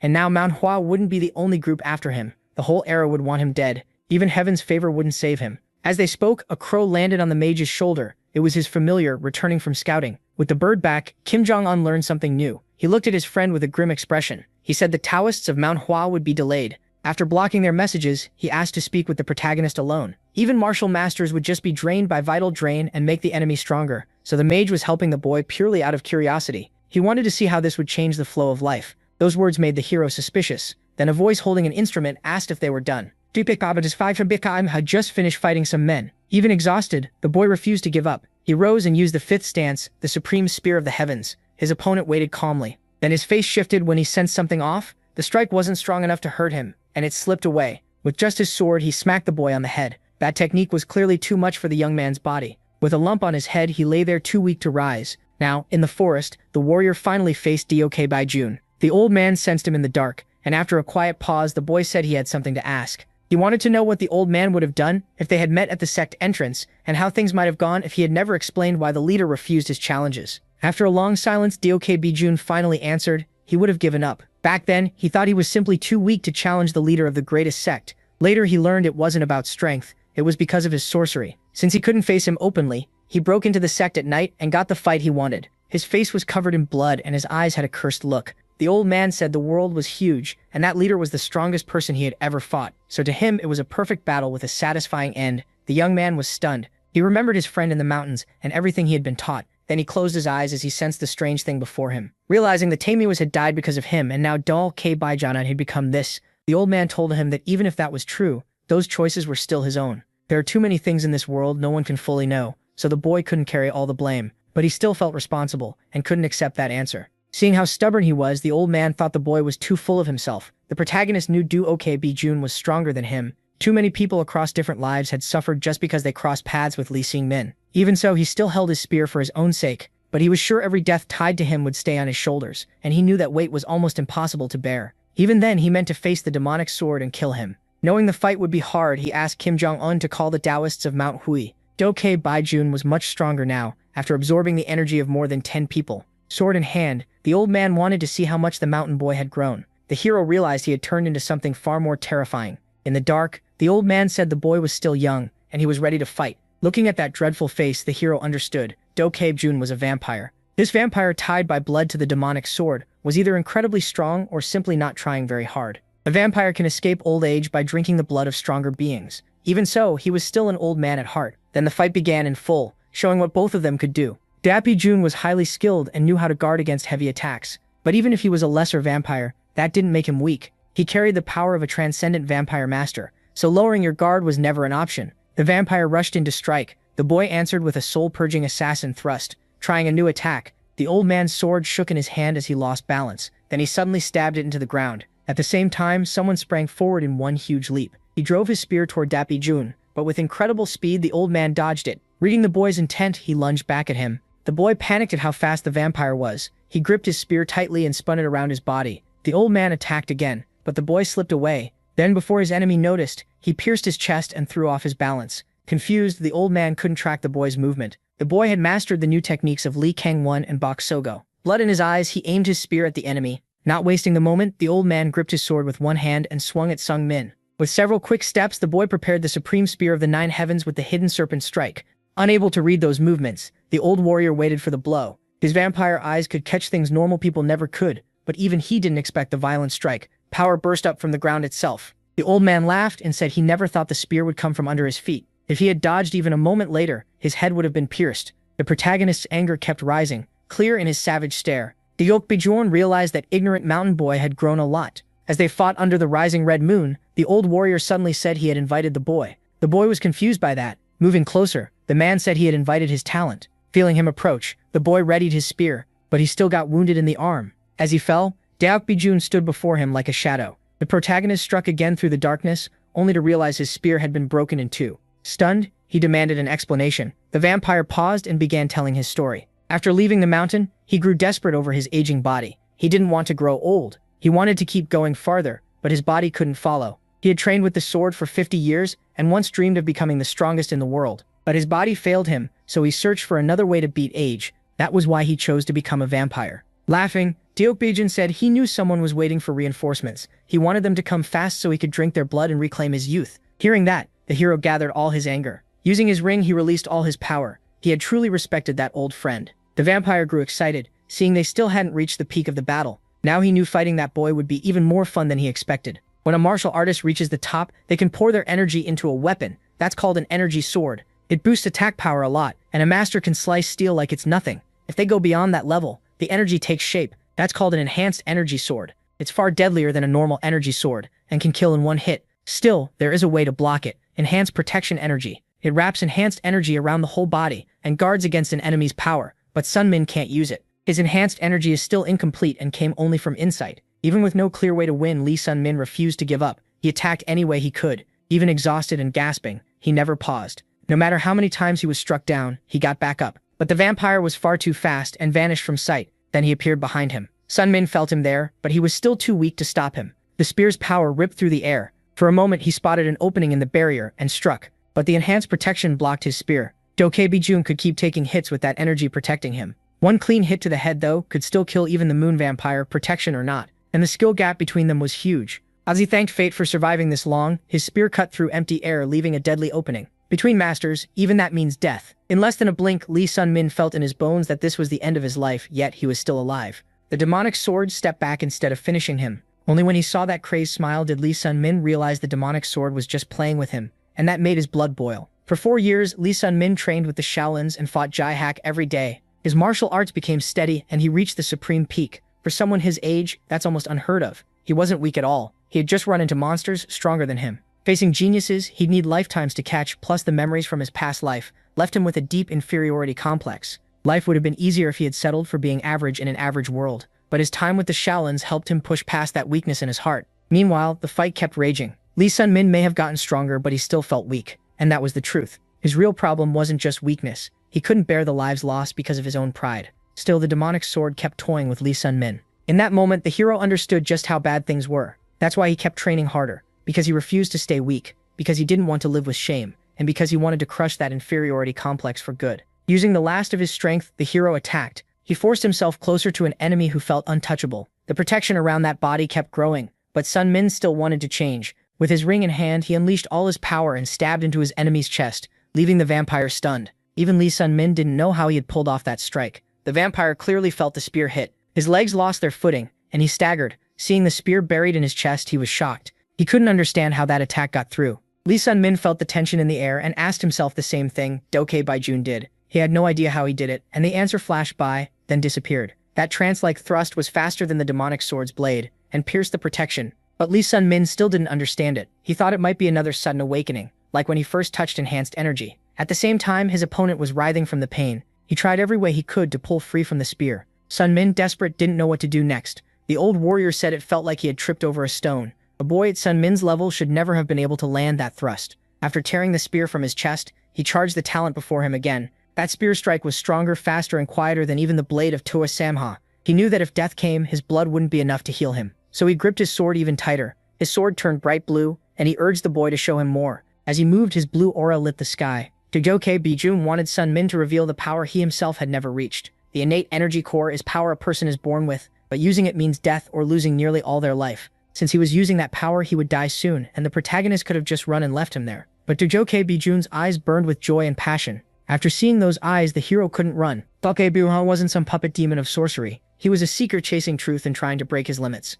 Sun Min knew the old man had lied about envying his youth and talent. He was really someone who had run from his own inferiority while pretending to overcome it, and for that, Sun Min would use his spear with everything he had. If he could recreate that miracle strike, he'd give a great martial artist a proper death. By then, the old man had no strength left, and blood poured from his mouth. Before dying, he said he was disappointed in the boy. Growing weaker, he said the blow that killed him should have been stronger and grander than Sun Ha's. With the spear in his chest again, the old warrior still couldn't understand why he had ended up like that. Sun Min stood beside him and listened to his last words. Before he could finish, his hand fell limp. Dokkae-bijun was dead. The protagonist felt the weight of what he still had to carry. In that world, the demonic sword died smiling. Kneeling beside him, the boy asked for forgiveness. Worn down by so much death, he blamed himself for every loss. As he cried for the fallen, he noticed a light coming toward him. It was Sogo, and he ran into her embrace. She told him he had grown a lot. The protagonist was stunned to see his friend there in the forest. Suspicious, he pulled back for a moment and asked why she was there. She stayed beside him in silence. As she gathered flowers, she said she had heard rumors about the demonic path. The hero listened closely. She placed the flowers on Dokkae-bijun's body. Then she gently closed his eyes. Grieving for her friend, she said nothing more. Sunbeam and Sogo hadn't met in around 5 years, and now they were reunited in a place like this. Sogo had already sensed that the mountain boy had grown much stronger. She said she felt demonic energy, watched his fight with the demonic sword, and saw him losing. Even if he had died, she wouldn't have stepped into that fight. With a faint smile, the boy said he understood. She was a martial artist too. Still, he believed he should have died. He had spent the whole battle retreating, and only a lucky strike let him win. Despite the gap in strength, the demonic sword had been consumed by ambition and pushed himself past every limit. But Sogo said their friend was wrong. Confused, the boy asked what she meant. She explained that his sin was harming innocent people, and nothing could excuse that. She didn't know his pain or his reasons, but none of it mattered. After all the unforgivable deaths he caused, the two stood there in silence. Sogo's sense of justice was very different from the protagonist's. Senbin said he had chased the demonic sword out of responsibility, and with a sad look she understood. She said she belonged to the Murim Alliance, a place where her kind of justice could be tested, and where she had learned useful information. Knowing that man, she had wanted to stop him, but she hadn't known the protagonist was there. With a little blood at his mouth, he called out to Sogo. Curious, he asked how he seemed to her. She said Senbin looked completely different,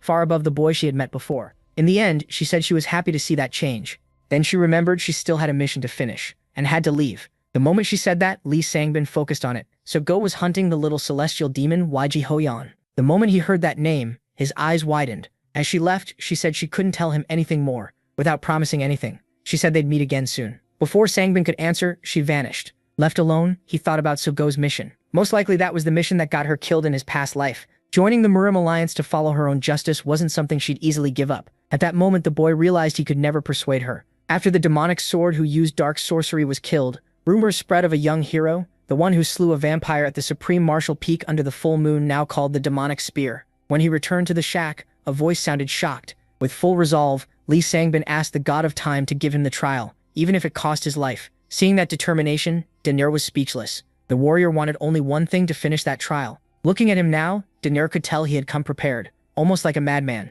The pain waiting for him in that trial would be worse than anything he had ever known. But the protagonist didn't care. He told Daenerys to start the trial now. Sensing the young man's pain, the god of time gave a small smile and decided to begin at once. In the next instant, they were in a completely different place. It was the world inside the protagonist's consciousness. Training there wouldn't affect Sangbin's brain. Only his mind could be trained, and he couldn't use the status window or any skills. To get out, he had to rely only on memory and talent. He would stay there until the sand in the hard glass ran out, and one trial lasted a full century. So with no way to take it back, he was trapped in that empty place for at least 100 years. The god of time felt the young man deserved that punishment. He might even stay longer than a century. Damadane says he can remain there as long as he chooses. When all the sand falls, he gets two choices: return to the real world, or turn the hard glass over. Each flip adds another 100 years, but once he turns it, there's no backing out. He has to stay until the sand runs out again. Only 3 out of 10 survived. The rest went mad or died. Many clear the first 100 years, get overconfident, and flip it again. Then the second century starts breaking their minds.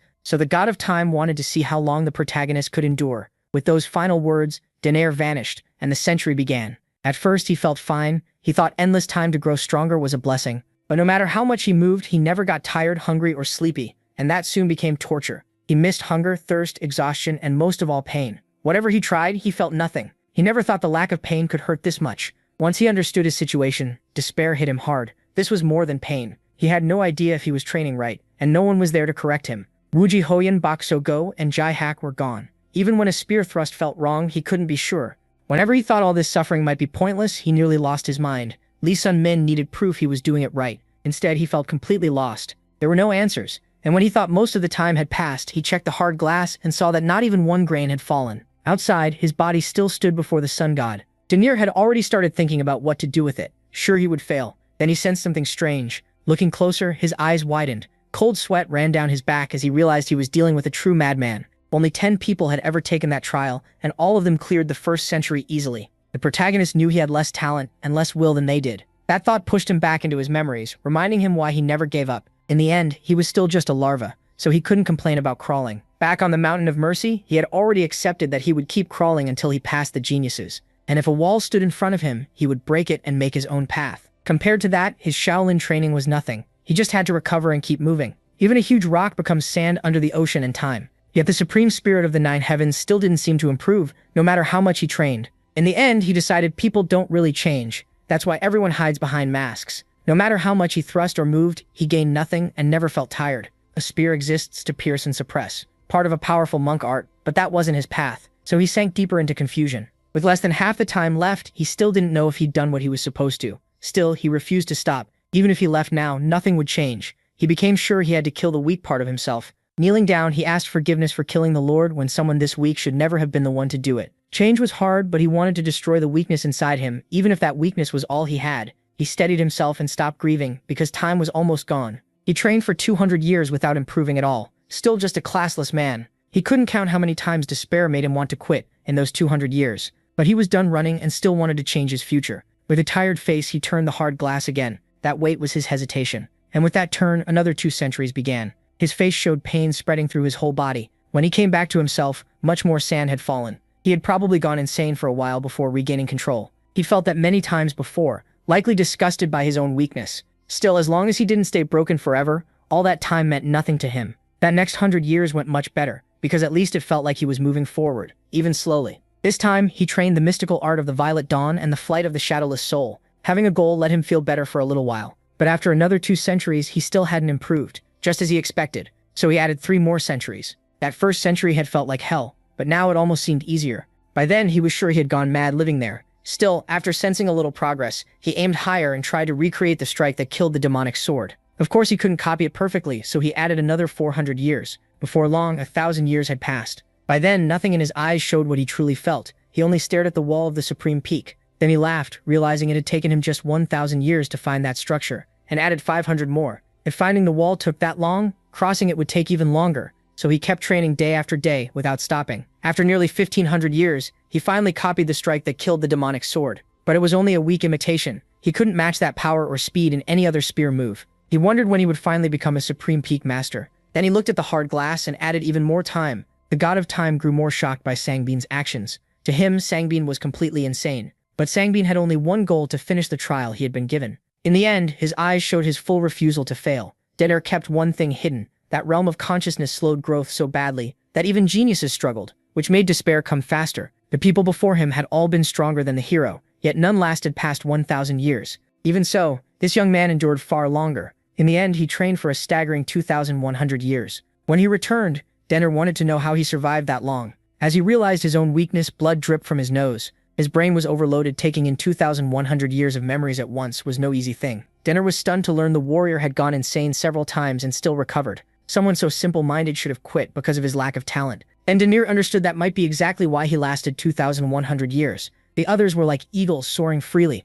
but birds that fly don't know how to walk, much less crawl. Lee Sun-min had crawled from the very start, with weights on his back. He was used to being knocked down and standing up again, after falling into despair again and again. All that suffering had made him numb to it. The god of time was truly shocked by the man before him. Still, he knew that wasn't the only reason. The protagonist's body felt terribly heavy after being without one for 2,000 years. The last survivor of 1,000 years couldn't even remember how to speak, so Denner returned his memories up to the present to help fill that gap. At once, the protagonist was flooded with memories. His face changed as key facts came back to him. He still remembered that pathetic old self, but he was thankful anyway. The god of time's trial had only trained Sangbin's mind, not his body. But with the memories and mindset he gained there, getting stronger from now on would be easy. He then asked Denner to look after him. He had nowhere to stay, so he wanted to remain in the house until he got used to his body again. After 2,100 years of isolation, he needed help recovering. Amused, the god of time told him to do whatever he wanted. A year later, at the Shelven Temple, the whole area was overgrown. There, a practitioner trained without rest.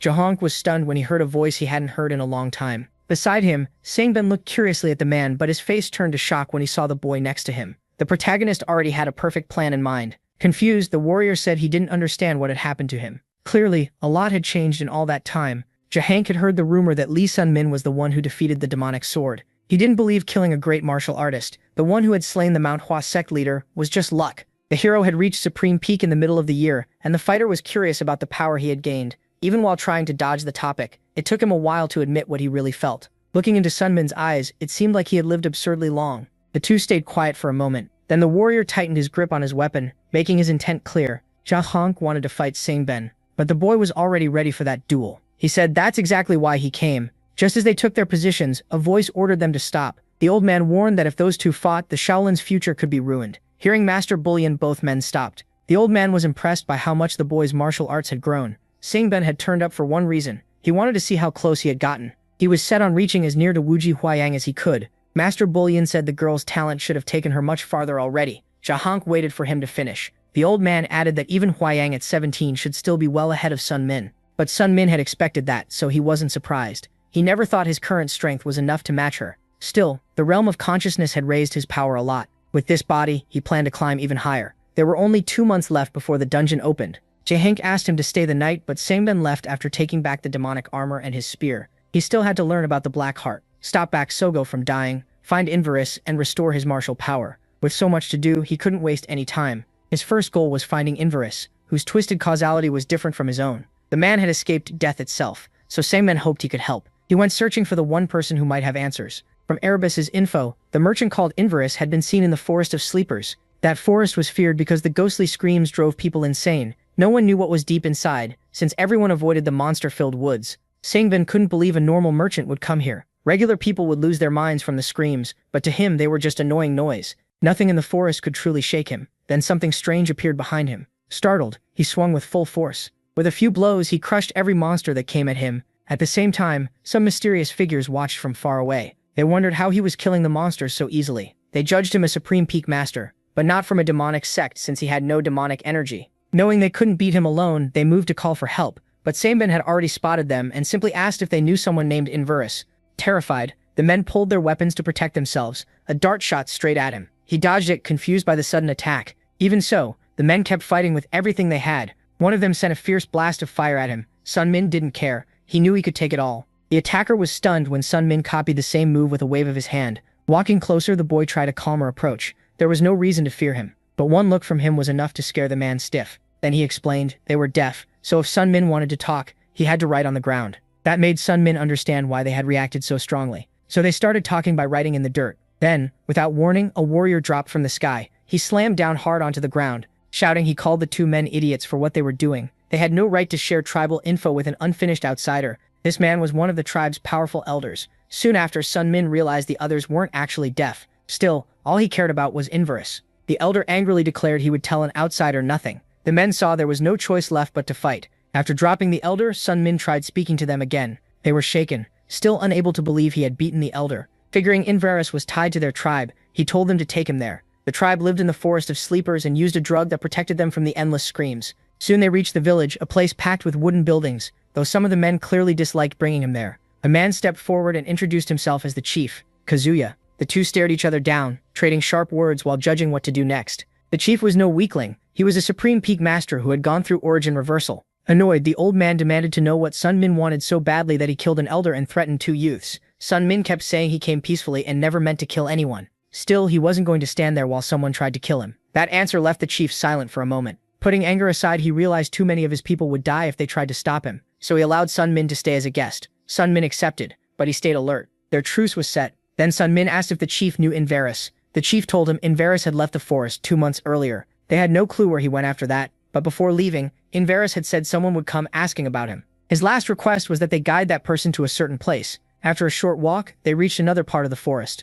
Kazuya explained that countless trees had risen there to make a wall. Sun Min gripped his spear and prepared to break it. He poured all his strength and will into the weapon. Then he hurled himself at the wall. The force was so great the chief had to shield his eyes. But even after that strike, Sun Min looked desperate. Raw strength alone couldn't break the barrier. Not even Inverus had crossed it. Only the tribe chief could open it. So the old man chose to open the wall for him. He gathered all his power and opened a dark passage. Even then, the chief didn't know what was inside. He only knew an unbelievable power lived there, and even a supreme peak master would struggle to get through. Before he could finish, Sun Min stepped inside. Kazuya could only stare as the boy vanished. The non-stop screams would shatter anyone's sanity. It was a brutal mental attack, and just like Kazuya said, even a supreme peak master couldn't bear it. But for 2,100 years, Lee Sung-min had gone through something even worse in the realm of consciousness, where his mind was broken and rebuilt again and again. That left him somewhere between sane and mad. As he walked, he heard a strange voice trying to speak to him, and something flickered through the smoke ahead. That power let him in because it had mistaken him for someone else. Curious, it asked if he was the one who had gone back in time. Not knowing what was talking to him, Sun Min stayed quiet. Then another voice told the monarch of the void to stop acting like that. A girl changed her form and said he was scaring the boy. Sun Min had no idea what was happening. Finally, he asked who these two strange beings behind the wall of trees were. Before he could say more, the girl introduced herself. She was Ruby, Inverus's familiar, and said she had been waiting for him all this time on her master's orders. She added that her form looked like this because of her master's odd taste. Curious, Sun Min asked what the creepy thing behind him was. Ruby said it was the monarch of the void, a remnant of the great demons. 400 years ago, he had been a mighty demon who ruled over more than 100 others. Now he was only a spirit with no body. Lee Sun Min asked why Ruby had waited so long in a place like this. She said only her master could answer that, since he also had twisted causality. Even as his familiar, she couldn't track his exact location. That made Sun Min impatient. Since the master could sense Ruby's location, she said the best choice was for him to follow her. He couldn't understand why this was getting so complicated, and he still didn't get why that weird thing was standing in front of him. The monarch of the void only knew one thing: the one who returned would come looking for him someday. He wanted to leave the forest with a regressor. People in the forest tribe spoke of a good god, but that only made the monarch laugh. As long as the tribe's blood remained in the forest, the final seal would stay, and even he didn't know whether the path had an end. Even after all that, Sun Min still had plenty of questions. Ruby repeated that he might eventually meet her master, Inverus. The only issue was how to carry a demon with no physical body. Even her master hadn't explained that part. Suddenly, the monarch of the void started changing form. Sun Min watched carefully. Then the spirit lunged at him with its power. Even Ruby didn't know what the monarch was trying to do. He planned to steal Sun Min's body after being trapped for 400 years without one. It was trash compared to his old body, but he meant to use it anyway. Ruby waited to see how it would end. The monarch of the void laughed wildly, then realized he had flown straight into the bracelet on the boy's arm. Confused, he couldn't understand what had happened. The great monarch of the void had been rejected and sealed inside the bracelet. Sung Min's mind was too strong after 2,100 years in the realm of consciousness. On top of that, it might have been some blessing from someone moving behind the scenes. Still, the only way to get answers was to meet Inverus. The bracelet brought back memories of when his friend Lude was still alive. He had shared many memories with that item, and now he couldn't use it anymore. He wanted to throw the monarch out of the bracelet, but the spirit panicked. Before Sung Min could leave him behind, the monarch tried to buy his way in with a gift. He claimed that when he was a great demon, he had gathered huge war spoils over centuries. Ruby backed him up, saying he really had once been rich, with a vault full of treasure and strange items. Sung Min thought it over. In the end, Ruby and the monarch of the void became his companions, and the three of them moved on through the forest. The familiar plan to wait for Master Inverus somewhere quiet. It sounded fine, but first the men had somewhere else to go. The girl asked if that place was dangerous. His face already gave him away. He was heading to a dungeon first. Dungeons are strange places filled with powerful magic. Each one follows its own rules. When dungeon monsters die, their bodies vanish and loot appears instead. And the stronger the monster, the better the reward. If you beat the dungeon master, you get a huge prize and the dungeon closes. Rubia asked if he was really going there. Calmly, he said yes. Soon, he stood before a giant stone. 2 months had passed since meeting Rubia and the Monarch of the Void, and Eberus had helped him find the dungeon. In his past life, he took the Stone of Regression, and now the Crimson Stone should be at the entrance. One touch would send him somewhere inside, but for a moment he wondered if this mission was even possible. Still, after coming this far, giving up made no sense, so he reached for the stone. The moment he touched it, he was teleported. He and Rubia entered the dungeon together. Selman suddenly heard something familiar. He turned and found a huge man beside him. It was an ambush. The man stayed quiet, then he asked who the boy was. A second later, he realized this was the demon spear, the one who killed the demon sword. Grismo apologized, saying he mistook him for a master from the demonic faction. In his past life, Grismo had reached the supreme peak and was later killed by Wuji Hoyan. The protagonist had come to stop the little celestial demon. Grismo warned that she was dangerous and had strong people with her. The dungeon rewards were huge, and if she got them, an unstoppable demon could be born. So they had to stop her for everyone's sake. The demon sword Daka, the lonely grandmother, and the Iron Fist demon had entered as her followers too. The Miram Alliance also had Bak Sogov, the drunken expedient, the ace of expedients, and the supreme celestial swordsman inside. They were all somewhere in the dungeon. Grismo said Wuji Hoyan had to be stopped now and asked for his help. After a short silence, he said he'd do all he could for justice. Grismo smacked his back, saying that was exactly what he'd expect from the hero who beat the cursed demon sword. This was Lee Selman's first dungeon. Since every dungeon is different and most are full of strong monsters, they moved carefully. As they went deeper, Grismo sensed something ahead. Both stopped at once. A strange light filled the protagonist's eyes. Someone had arrived, and Wuji Hoyan also felt the presence of a boy she hadn't seen in a long time. When they met, neither spoke. They only traded heavy looks. The one before them was the little celestial demon. But Grismo felt something was off. Then Bak Sogo stepped out of the darkness. The big man lit up the moment he saw her, but they should have looked closer. Something about her wasn't right. A closer look showed something strange on her face. Grismo instantly grew desperate. She rushed him and kicked him with full force. Blood ran from his lips. Rubia realized it was a doppelganger, a monster that copies someone's looks and movements. Worse, it had just used a soul attack, without even having a soul. Then the creature's focus shifted. Its red eyes locked on the protagonist. He instantly activated his bracelet and armor covered his body. He was furious that his friend was being copied like this. Rubia panicked when she felt his rage. The creature started to move, and suddenly a storm of attacks came at him. They all aimed for the protagonist. He had killed the old demon sword, and that day Bak Sogo had told him how much he had grown. He could never forget those words. That was why he trained for 2,100 years to make her proud and hear that again, but not from some monster wearing her face. So he fought without holding back. He told Grismo it was only a copy, a doppelganger that could mimic martial arts, but it was still far weaker than the real Sogo. Normally, doppelgangers copy looks, not skills. Rubia said not to worry. She would guide them now. Another voice mocked the arrogant little puppet. Fed up, the hero told both of them to shut up and stop arguing. He had a bad feeling. If they had run into Sogo's copy, they might find someone else's next. Salmon immediately thought of Uji Hoyen, and panic showed on his face. Elsewhere, a Miram Alliance member, Jiu Chundo, was killed. His subordinate fought desperately to survive. The Alliance warrior unleashed all his anger at the cursed monster before him. That monster looked just like the little celestial demon. She stood there ready to attack again. Seeing her, he assumed she had learned new tricks. Determined, he tried to bring justice to the people she had killed. He roared that Uji Hoyen had to die. Then the fight began, but the little demon was far stronger. Without even moving, she struck once. That single blow killed him on the spot. She said nothing. Her eyes showed nothing at all. Then a thought crossed her mind. It had been 9 years since she last saw that person. On the ground lay a copy of Lisa Man. She quietly said she was glad it wasn't the real boy. Then she noticed her own appearance and thought she should have cleaned herself up more. Looking over his body, she realized just how much stronger he had become. She admitted she'd be truly sad if he died here. Then she turned away, leaving the body behind and hoping Lisa Man would survive. Laughter echoed through the dungeon. After a hard fight, Baksogo still didn't look very tired. She already knew she had been battling doppelgangers. The one she beat was Juk Chundo's copy, the weakest of them. She found a pure elixir and realized it had been inside the copy's body. Now unsure where to go, she needed to find the other Miram Alliance members.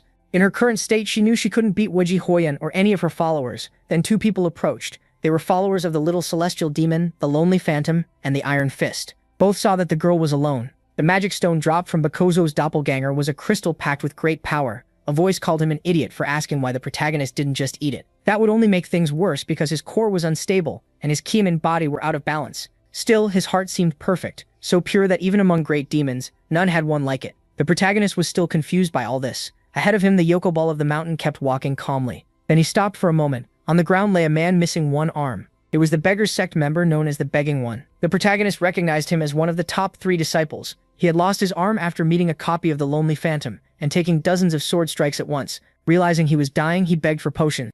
After drinking them, he thanked them for saving him. With an elixir, they might even be able to attach his arm again. Grismo introduced the boy as Demon Spear Lee Summon, the one who defeated the demon's sword. The drunkard stepped closer and said he'd heard plenty about him. Baksogo talked about him a lot, and he claimed the two of them were close. The hero said a real friend should help when needed, then wondered what kind of bond the drunkard had with Sogo. The two started trading jabs, each saying he was closer to her. Grismo just stood there in silence. The protagonist suddenly felt his face getting hot. A voice teased that someone must like the ghostly girl, and that watching 2 grown men fight over her was funny. The drunkard then realized he'd been rude to someone who had just saved him with a potion. The voice kept laughing at how much fun they seemed to be having. That sweet little love story had blinded them completely. Then one of the little demon's followers stepped forward and introduced herself as the evil old lady. Grismo spotted her at once and recognized her. Annoyed, she claimed she could beat him in one hit. Someone understood she was another of Uji Hoyen's followers. Rubia then announced that her analysis of the dungeon was complete. The fight was about to start. She showed everything she had gathered. The blue dot was the protagonist, yellow dots were other people, and red dots were monsters.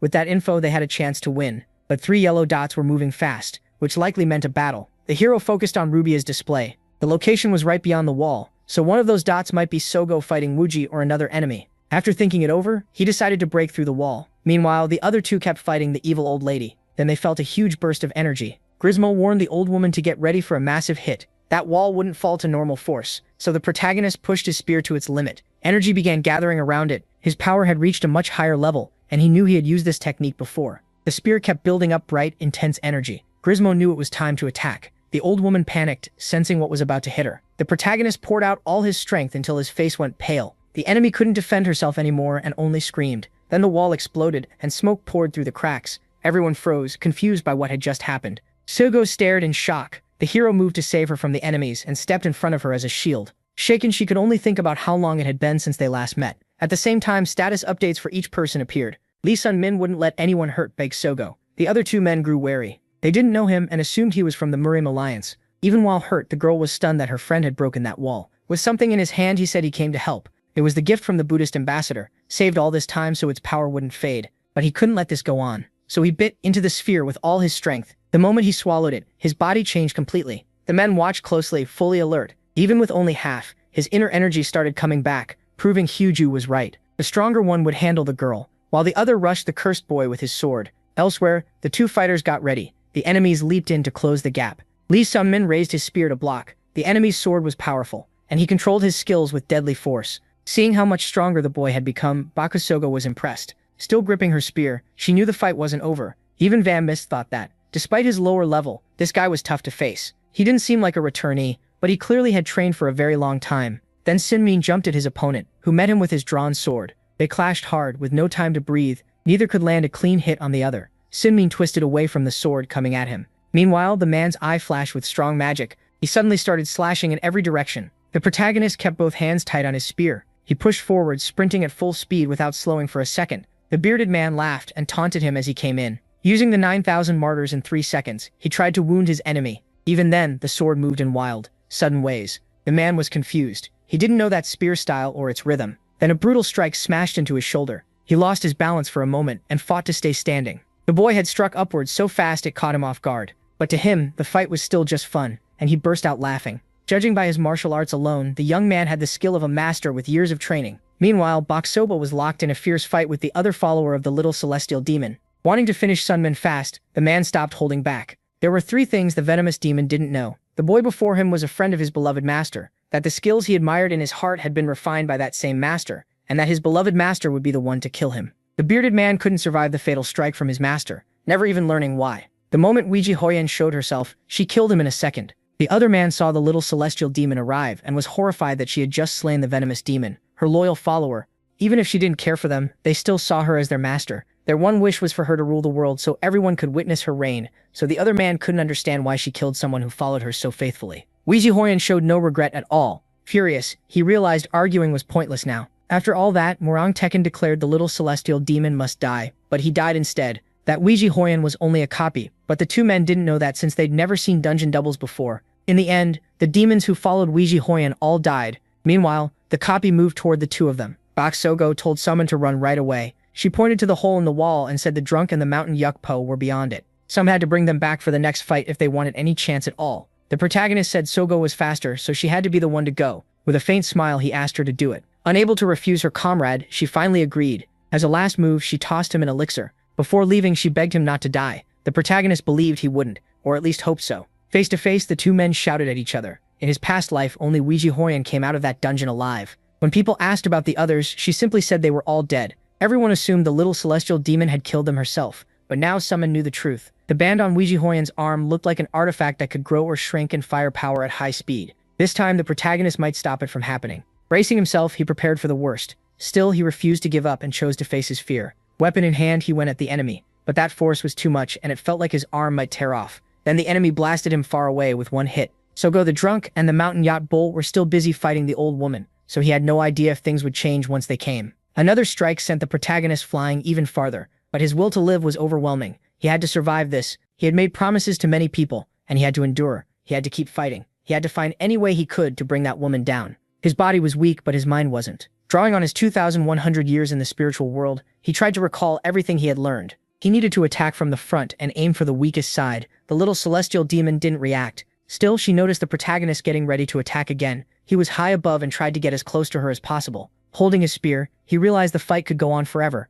Even so, he wouldn't give up and started planning his next move. A voice called him a brat and asked if he had noticed something. That monster wasn't fighting seriously. She was just playing, using that band with all her power and experience. The copies mimicked the original, and he knew Ouija Hoyan normally didn't use martial arts. After thinking a little more, he realized she only used martial arts on opponents worth it. So even if it looked like child's play, the protagonist had become someone worth her time. He thought of Sogo then and prayed she wouldn't come back. He understood now. He was fighting a monster. Elsewhere, they were beating the evil old woman while back Sogo shouted that she had to help those men. There was no time to lose. She had to get back to the other fight. If the men refused, she would return alone. Then something strange showed in her eyes. The drunk grabbed her with his one good arm and said following her plan would be suicide. They had already underestimated the enemy, and beating Ouija Hoyan would take 5 times more strength. The drunk said their best option was to retreat. Grismo argued the only escape was killing the boss monster, but the drunk revealed a scroll taken from the old woman. It was a cruel choice because it meant leaving a friend behind. While they argued, back Sogo lay unconscious in the man's arms. Then a bright light burst from the hole.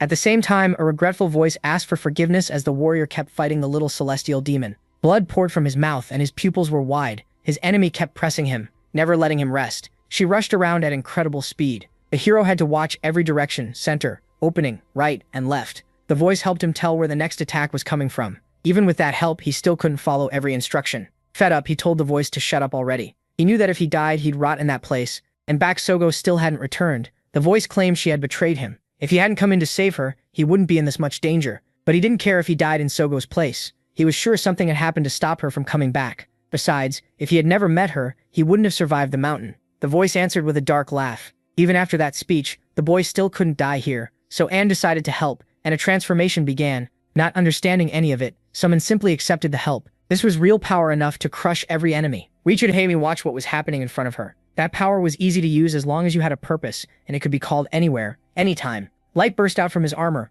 It was part of the voice's spiritual power, and the boy's heart accepted spiritual energy with ease. His wounds started closing, and even his arm improved. The mood shifted, and the original's proud, curious nature had been copied too. At that moment, the copy saw him as a true rival. The protagonist felt like that power might make his veins burst. Meanwhile, the voice told him to hold on. Across from him, Weiji Hoyam prepared her power in a rage. It was the first time he had received strength like this, but it still wasn't enough. The protagonist refused to give in. He wanted the voice to give him even more power, though he didn't know if he could control it. Even if a weak body shouldn't hold such power, he recognized it because he had reached it once before. If he could return to the level he achieved in the spiritual world, that doppelganger, without hesitation the hero demanded more and more power. His spear kept growing stronger and fired spells in every direction. Weiji Hoyam rushed in furious, but her eyes widened when she realized what was happening. All at once the protagonist blasted her away. She slammed into a wall, debris flew everywhere, and she was left stuck in the crack. The 9,000 immortal songs were being used for the sacrifice. The protagonist only had to hold on a few more seconds.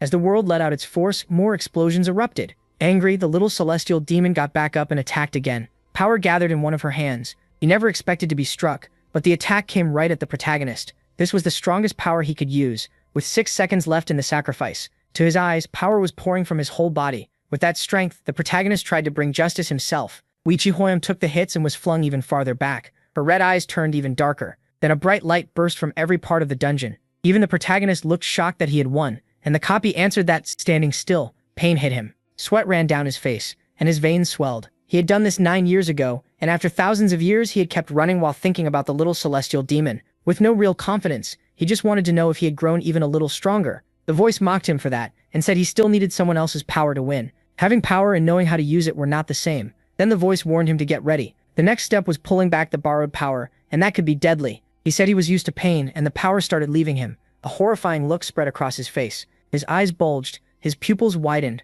and the pain was unbearable. Suddenly, his whole body began to glow. He screamed as the power left him. A girl stood beside him. Touching his stomach, Robia asked if he was okay. His body had been fighting that pain for a full hour. Even the special elixir the woman gave him wasn't enough to heal him. Without it, he might have died. So once again, he owed his life to Bixoga. He had nearly died. His limbs, joints, blood, and kepi had all burst and torn into wounds. Even unable to move, he tried to stand. He said there was somewhere he had to go. Then he started walking without balance. Looking over, he saw stones falling onto the evil old woman. Beside him, Rubia said she could sense mana resonance and movement magic there. An escape scroll had moved 3 people. Realizing Sogo had escaped the dungeon, he felt he had done what he came to do. Even so, he kept moving without turning back. Looking at the map, he headed toward the boss. His final goal was Weiji Hoyam. He staggered, but never gave up or stopped to rest. Rubia kept arguing with him, but he said nothing. Then the hero lost balance and fell for a moment. He was too weak to keep moving. For 2,100 years, and all through those 9 years, he had run this way, risking his life because of the words of a 13-year-old child.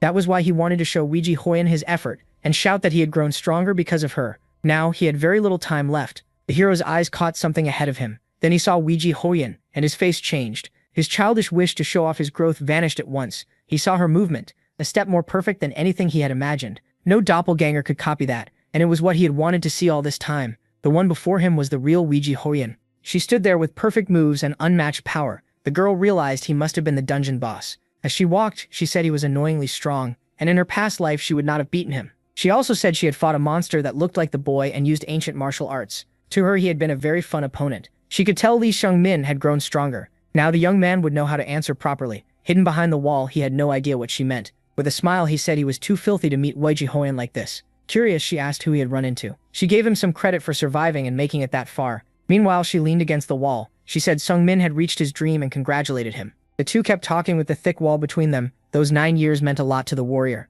For Sungmin, they mattered because of all his effort and hard work. She went quiet for a moment, then asked if he didn't want to. As she had said before, she hated people putting expectations on her. Before she came to this world and after, she had always been watched by those awful eyes. But if it had been Sungmin all that time, she would not have minded. He apologized. She first thought he didn't want to go with her, but he said that wasn't it. Lee Sungmin knew that if he went with her now, he would always live in her shadow and keep trying to become worthy of her. Even if he was stronger than Weiji Hoyam expected, it still wasn't enough for him. Smiling, she realized how greedy he was. 9 years had passed, and only one remained before their promise ended, so he had 1 year to reach YG Hoyen's level, and then they could meet. He said that after 10 years he would go with her. A wide smile spread across her face. Leaving him alone with that greed, she chose to wait a little longer. Before going, she warned him it would not be easy, and in 1 year she would be even stronger than him. From his answers, YG Hoyen saw just how much he had changed. The two stood up, and their faces showed their own goals. Truthfully, she wanted to take him right then, even by force. She wanted to turn back and see his face, but she held herself back. 1 year from now, they could talk more. They could eat and drink together and say everything openly. Then she realized there was one thing she had failed to say. Light fell across her face as she passed through the portal, without telling him she missed him. Outside the dungeon, someone screamed in despair. Baeksogo asked why the man had taken her out of Somian and stayed behind instead. The drunk man said there had been no other choice, but to her that act was cowardly, not noble. Turning away, the woman said she would leave the Meram Alliance. She didn't want to remain in a place like that, and that man would never need to find her again. To her, what happened was disgusting. The drunk could only stand there in silence. Crying, she asked Lee Simin to forgive her. Then she said she had to become stronger. The beings that walk this world on 2 feet have rules and morals to keep order, but some cast those rules aside and go beyond them. Beings that feed on others' blood, beings that reject death and keep living in a twisted way, beings that throw away honor and belief, beings called nature's barbarians, those who even reach the moon, beings that can hardly be called human. Those left on that boundary are called non-humans. The protagonist's face filled with shock. Lost, he found himself in a place he recognized right away. He had no idea where he was or what was going on. Then a voice asked why he looked so pale. Something behind him drew his attention. It was the voice of the monarch of the void. He asked where they were, and the monarch said it was his dream. When the boy borrowed his power, their spiritual worlds connected. So after falling asleep, he entered that dream. His body was now suffering the side effects of that power, but he would not. Relieved, the hero still grew uneasy, thinking he might be hallucinating since everything after the trial felt like a fever dream. The monarch of the void said he had taken that form to make him feel at ease. Then he tried showing the warrior his true form. His energy spread out around him. A moment later, a strange figure appeared before him. It was the great demon, the monarch of the void. In his original form, demons are beings that look like humans. Even if it wasn't his real body, he was glad to use that shape again after so long. The monarch had some questions for the young man. He wanted to know what the boy really was. The power he had lent him should have been impossible for someone like him to endure. Even so, the boy handled it well and used it like it had always been his. If not for the monarch, the warrior would already be dead because his body was too weak. When he lent him that power, he felt the boy's emotions, something even he had never experienced. Even then, something inside the boy formed a mental barrier strong enough to stop the monarch from taking his body. So the protagonist decided to explain himself. He told the monarch he was a regressor, and spoke of the training he got from the gods Mercy and Denir. Now the monarch understood why his mental barrier was so strong and why his talent didn't match his current level. He couldn't believe the boy had trained in the mind world for 2100 years, calling it pretty stupid. In the end, the hero was older than that strange figure in years, yet still only a child to the monarch. His body simply couldn't handle all the experience and training from the mind world. The monarch still called him weak even after 2100 years, and kept looking down on him. But those were the limits of a human. So the monarch of the void decided the young man should become a demon. Hearing that, the hero went stiff and speechless. He had already felt the price of borrowing that huge power, and his heart was closer to a monster's. If he became a demon, he would become a very interesting one. If that happened, he might even surpass the woman who obsessed him so much. The young man broke into a cold sweat, his eyes wide with fear. Still, he found the courage to refuse. Even then, he couldn't ignore the inhuman power living inside him. Thinking back, he remembered the order to head north. The old man told him to go where the 1,000-year snow never melts, and meet someone there in 5 years. The group was on its way to the great northern city, Travia, though the girl couldn't understand why they had to stay in such a freezing place for 3 months. While eating, the hero said there just weren't many places they could stop. The voice suggested turning into an object instead of wasting food, and the girl snapped at it to shut up. The warrior kept eating like nothing happened. 3 months had already passed since then. After escaping the dungeon, he paid heavily for borrowing the monarch of the void's power. Even before fully recovering, they headed north as Master Bullion instructed. Now, after 3 months on the road, they were close to Travia. Neville's information said this was once ruled by the bloodthirsty celestial demon. But after he lost an arm to a small celestial demon, demons and monsters started spreading everywhere. Even before that, Travia had already belonged to demons and other non-human factions. It was always known as the kingdom of non-humans. Demons like the monarch of the void, liches, vampires, werewolves, human-like monsters all lived there. After thinking about it, the protagonist understood why.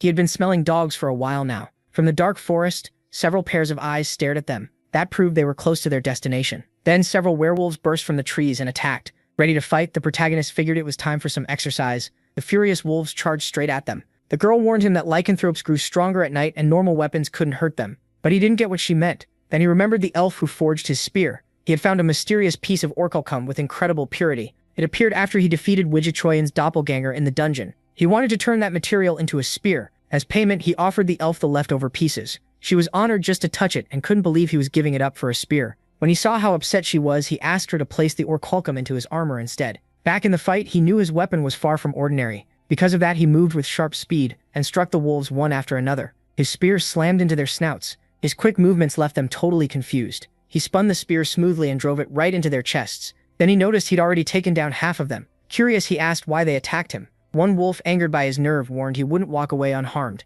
after what he'd done. They said he had entered the territory of the Ghost Wolf sect. The protagonist fired back that he didn't even know where their territory was. The wolves blamed him for ruining their income from the village. That made him remember beating up the people trying to sell the girl as a slave. The wolf didn't react after hearing that. As he struck another one down, the boy said they were the real bad guys here. He told them that if they stopped attacking, he would leave, but they clearly had no intention of letting him go. Before he could even finish speaking, the hero landed a clean blow. In the next instant, he cut the wolf's head off. The voice from his bracelet asked what he was thinking. He answered that he didn't need to think when killing scum like them. The voice said that with his strength, he could have killed all 10 easily. The boy just looked confused. To the voice, the way he fought made him look cocky, like he was showing off. It also pointed out that the girl beside him was very similar to the wolves. She explained that vampires and lycanthropes must serve a master and create weaker offspring away from that place. So since lycanthropes were lower ranked, they had a home much like theirs. If their lord was who the voice suspected, then they were in real trouble. In his current state, the hero might not beat that person, so he needed to stop acting so rashly. Somnium got annoyed, thinking the monarch was saying he should have let Ruby become a slave. The girl began crying and blaming herself, but the voice said this fight would have happened anyway once they entered the territory. Without saying much more, it gave one warning. There would always be someone stronger than Lee Sun-min. The Monarch of the Void's warning came true almost right away. As someone approached, a voice said it was a pleasure to meet them. The bracelet revealed the monarch's anger and despair. Then a white-haired figure in a strange coat stepped from the shadows. It was Ju-won, leader of the Ghost Wolf sect, known as the Mad Wolf. The warrior's body showed how nervous he had become. The leader glanced around and saw all his followers dead. Seeing his family defeated, he asked who the boy was. Feeling the tension, the hero gave his name. When Ju-won heard Lee Sun-min, he recognized him as Phantom Spear. He thought the boy belonged to the unorthodox sect, and even looked a lot like their kind. But none of that mattered now. Power started rising from Ju-won's body. He meant to kill the boy on the spot and avenge his family. Sensing that murderous intent, Sun-min froze. Then a voice ordered the Mad Wolf to stop at once. The Monarch of the Void mocked him, asking if he wasn't too old to bully the weak. The moment Ju-won felt that power, he knew who it was. It had been 400 years since their last meeting, and he thought the monarch was dead. The wolf asked what happened to his body, and why he was inside that child now. But the monarch couldn't answer. He didn't even know if his body was truly gone. Remembering an old lie, Jad-won thought back to that humiliating moment. The monarch noted that Jad-won had changed a lot, and used to be far wilder. He told Jad-won to leave at once and stop causing trouble. Watching all this, the boy quietly took it in. If a fight broke out, he wouldn't just stand there. Still, Jad-won said he was only passing by and hadn't really lost much. This time, he'd let it slide. He then asked if the warrior was headed to Travia. As he turned away, he told him to be careful. Others would not be as merciful as he was. Then the Mad Wolf vanished almost instantly beneath the starry sky. If they had fought, the protagonist likely would have lost. Ji-won was a monster who had built power for over 100 years and stood among the strongest non-humans. The monarch added that without him, the boy would already be dead. He was as weak as an insect. The warrior chose to ignore the voice. Ji-won was only the leader of a small sect. Even at the top, there were still bigger heights beyond him. Even so, Lee Sun-min felt happy realizing how vast the world really was.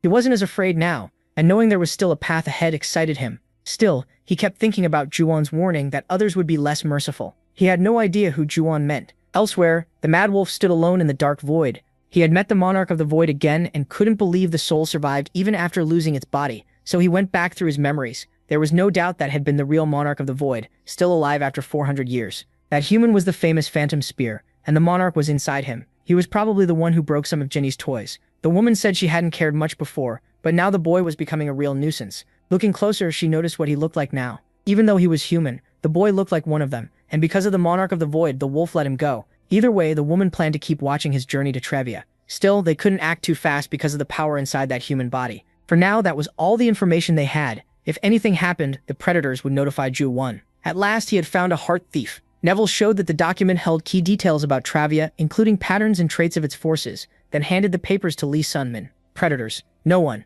And the 5 leaders. The Black Stars. They held incredible power, and he knew the danger was huge. The others Ju-won mentioned were probably those predators. And the Mad Wolf was one of the 5 leaders, the Black Stars. Realizing there were 4 more like him, the hero grew worried. They had all lived for hundreds of years, so facing them would be incredibly hard. If he wanted to survive next time, he should let the Monarch of the Void take over. Even so, the boy refused to become a monster or give the figure in his bracelet that perfect chance. He knew his master had walked that road, and for his honor he would keep going without losing who he was. The monarch couldn't see why he rejected that power, but the warrior said he didn't want strength that didn't feel earned by his own effort. In the end, the protagonist was lucky Ju-won spared him that time. A voice said a crazy woman in that place liked men like him. Seeing the wreckage around him, the red-haired girl was stunned. She said everyone stayed close while he was strong, but the moment he weakened, they all turned on him. Even then, he still killed them all with that broken body. In front of her, he only seemed to shine brighter as he let out more of his power. She touched his face and called him a pitiful man. Then, without hesitation, she punched him in the face. Desperate, he refused help from a vampire and told her to stay back. He had no plan to be fooled by a woman like her. This was Bakhmuzin, the celestial demon and former king of Travia. To the vampire, the whole thing was fascinating. She didn't even know why, but a man like him made her heart race like never before. As she licked her wounds, Janella the vampire queen and a black star of the predators decided she wanted Bakhmuzin for herself. If he took her offer, she would restore his missing arm and give him the power to beat the one who reduced him to this state. At that moment, pain tore through all of Bakhmuzin's limbs. Gritting his teeth at her, he said he refused. Janella had expected him to say yes, so his answer made her furious. Even after losing to someone younger, his will still shined, and that was exactly why she liked him. But every time he rejected her, that strength would slowly fade, so she knew it wouldn't be long before he finally gave in. Still, that wouldn't satisfy Janella. It was always the same. Once she got her toy, she lost interest and went looking for another. She had played that game for a very long time. While she walked in silence, a man called out, "Master!" She turned at once to hear him out. He warned her that a strange young man had entered the city. The man looked human, but his energy was not.